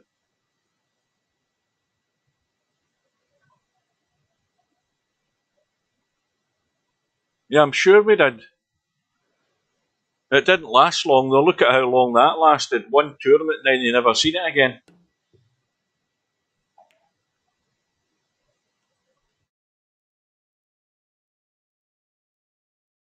I'll tell you what one of the next up and come tournaments should be. It should be 4-ball caroms. You'd love that, Cobra.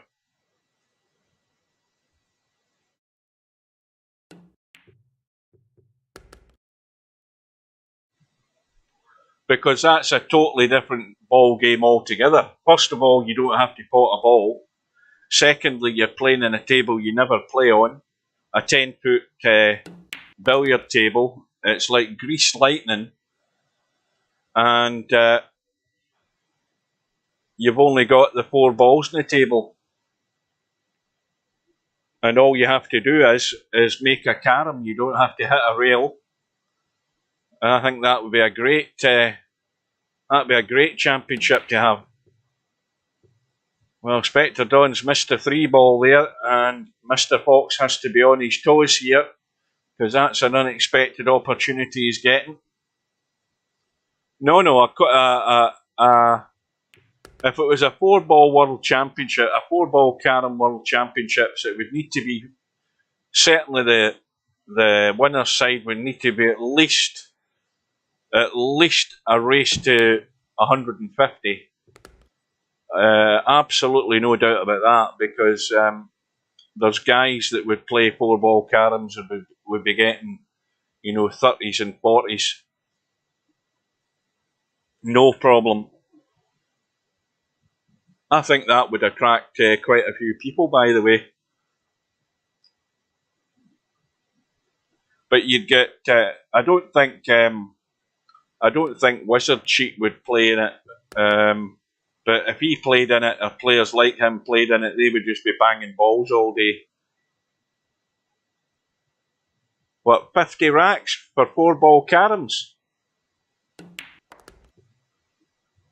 Well, as Captain Mannering used to say, I think you're getting into the realms of fantasy there, Jones. Where's the cue ball going?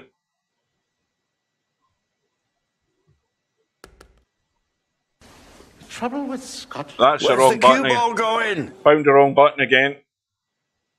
That's an absolute disaster.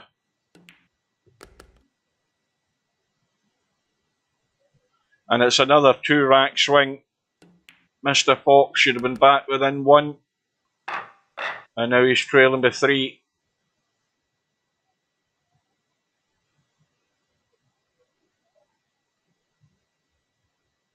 Yeah, I'm going to start planting the seed about a 4-ball caroms world championships, because we've never had one. We've never had. Well, that's the one that's a bit dubious. Is the Honolulu World Championship? That's one that sort of it could end up leaving a bad taste in the mouth with some people, because you've basically got to call your shots. Steve would want a Banks World Championships. I don't think enough people would be interested in that. You're never going to have a 1-pocket World Championships, because you're only ever going to have like 3 people in that. But I think 4-ball caroms is something that needs to be looked at.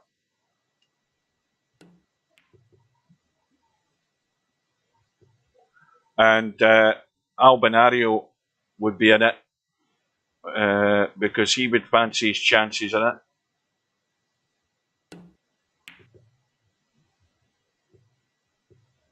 And if the word got around, maybe 1 or 2 of the carom players would be interested in it.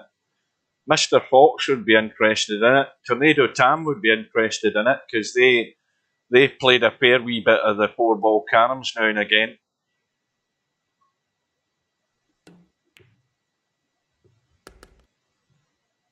And it would also be an opportunity for players like Spectre Don to at least try something different. Expand their horizons, open their mind.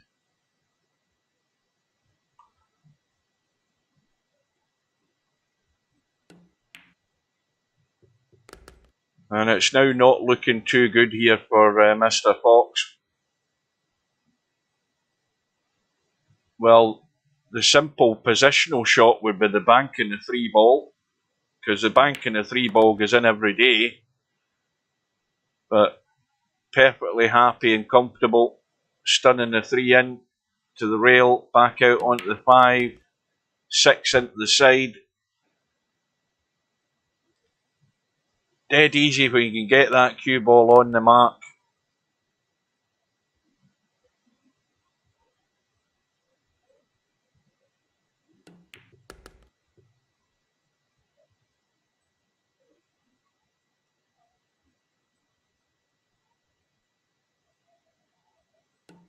So we're about what?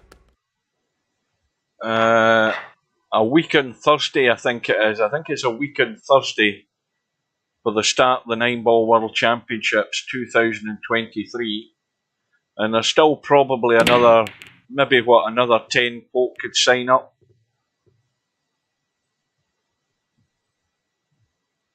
Mal's not in it, I notice.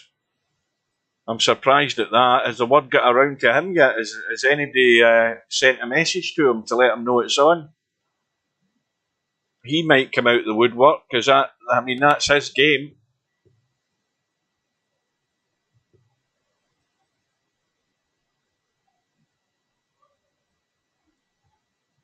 Good safety from Mr. Fox. Now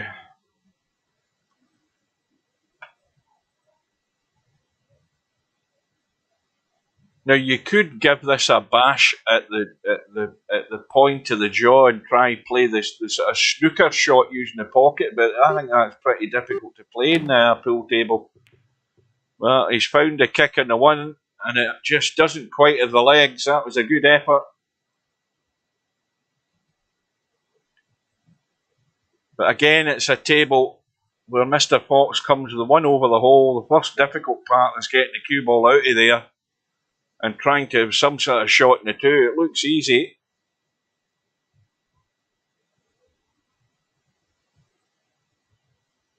That's the one thing it never is, though. It's never easy. I mean, you could cut this in and just come across to the top side of the 1, the top side of the 2. And he's gone for the draw, and again he's ended up in no man's land. It's a dodgy cut into the top left. And the other problem is that it ain't that easy to get on the 3 in any sort of way. Let's have a look. He looks as if he's trying to cut this in and run 2 or 3 rails here. 1, 2. Now he needs to die a death, this cue ball, and that was excellent. Let's watch the replay of that last shot. Just managed to get there and no more.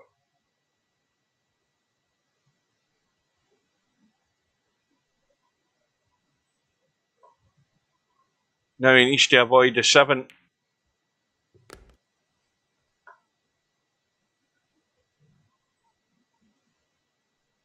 Now, how's the angle in the 4? Well, again, you can just dink the 4 in and come back an inch or 2. Now, it looks as if he's running around behind the 5. You see, he's trying to do stuff with the cue ball with spin, when to me, the simple shot, in my eyes, was just to dink the 4 in and come back a tad onto the 5. You can get the 5, come out behind the 7, out for the 6. Again, he's trying to complicate matters by trying to get fancy when he didn't need to, in my opinion.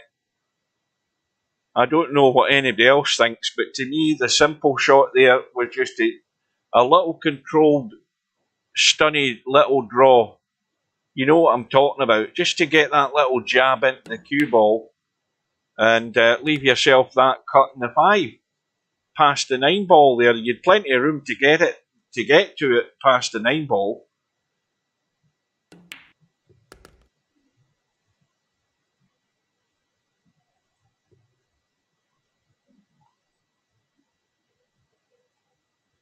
Is he still in the room? I think he usually comes in, types something, and then disappears.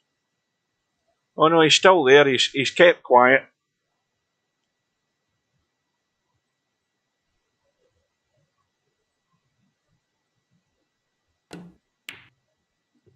Well, Mr. Fox ended up hooking himself really in the 6. He couldn't get enough of it.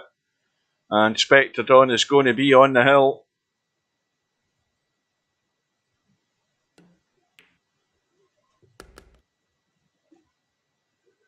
So this match is pretty much over. Because it would need to be a complete and total collapse from Spectre Dawn for him not to get over the line here in the next few minutes.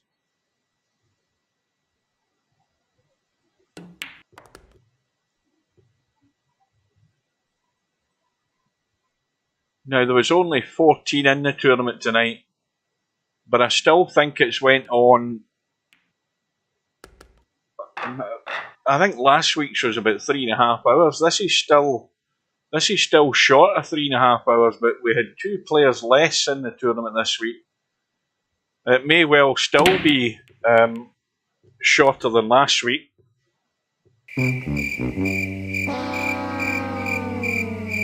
But this is where the sensational finish is going to come here from Mr. Fox.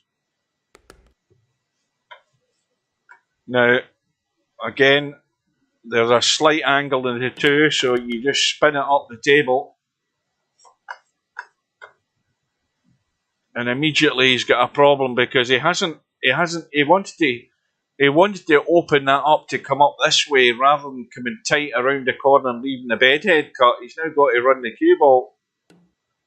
Well, he's trying to check the cue ball up and again trying to do fancy stuff, playing things soft, and it just isn't working.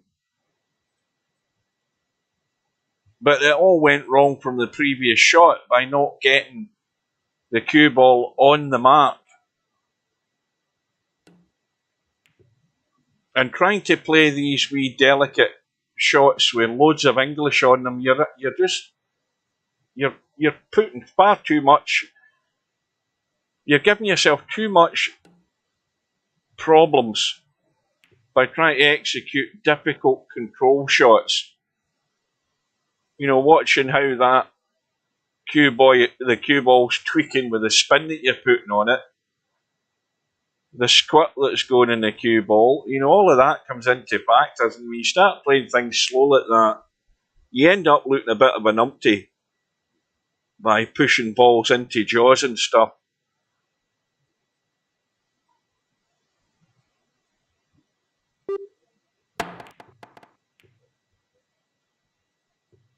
There were 15 in tonight. Oh, was there 15 in the tournament? I thought there was only 14.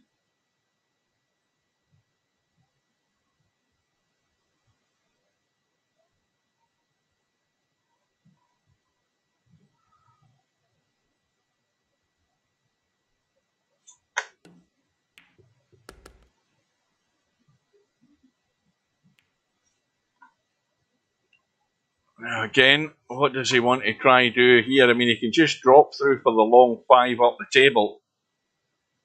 You know, just roll the 4 in. Oh, now he's left it awkward again. Now, how many of these thin cuts into the side can you pull off? And he's got another one. Well, I would just leave the cue ball where the 6 ball is. That leaves you the angle on the 7. And anything but scratching in the left side pocket. And anything but dead straight. So again, this has to be punched in or dug in with the cue ball to come back up towards him. So he survived another rack.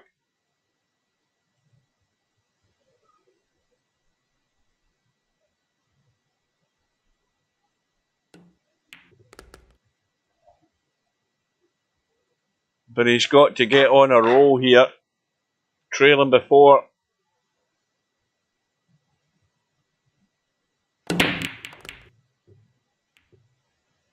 Well, the balls are spread well. Is he going to have a shot in the 1? what went there. We've lost the 3 ball, we've lost the 6. He's got a shot in the 1. Now, he's coming back with left English. Needs to run.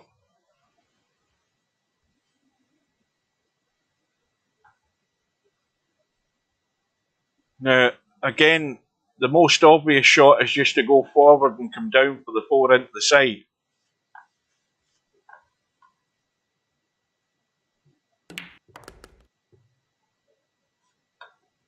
But it's fallen like 6 or 7 inches short of where he should have been. He should have been there. Now the cue ball's running. So I'd be running with a wee bit of left, not that much. And again, the English is catching him out big time. He has really been caught out when he's using this English in the cue ball. And I think you can certainly put that down to the changes that have been made, because it's been most obvious with Mr. Fox. He's really overjuicing it with English. And it's caught him out time after time. And this match is over. All Spectre Don needs to do is see the 5 ball, and he's home and dry.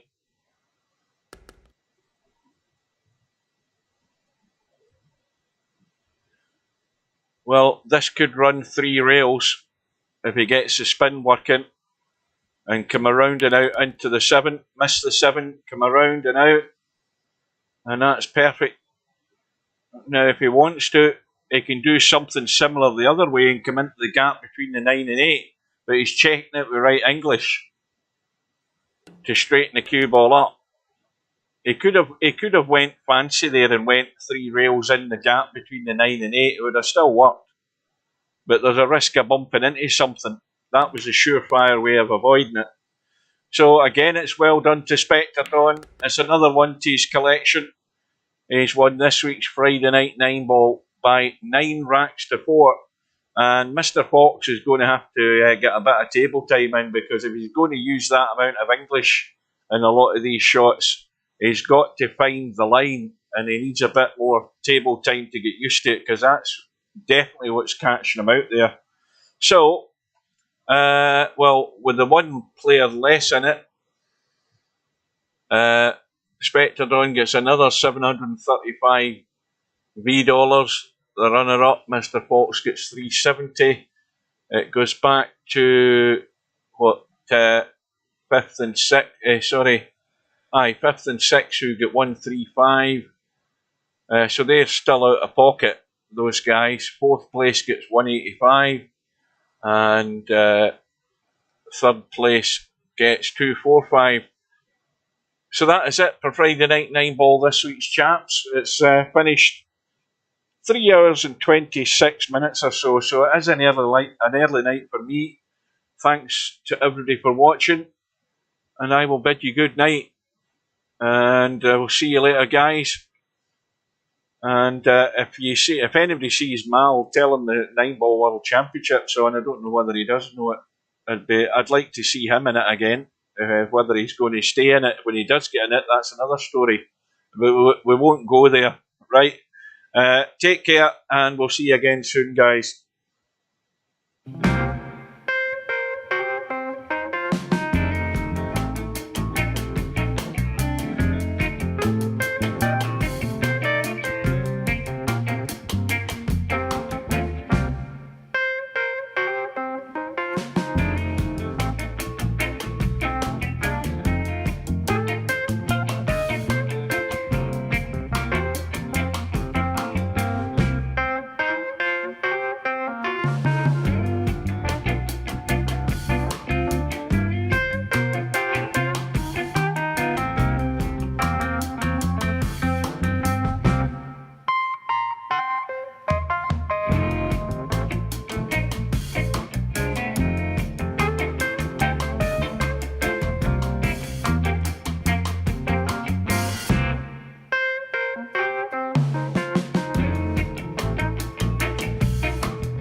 Mm-hmm.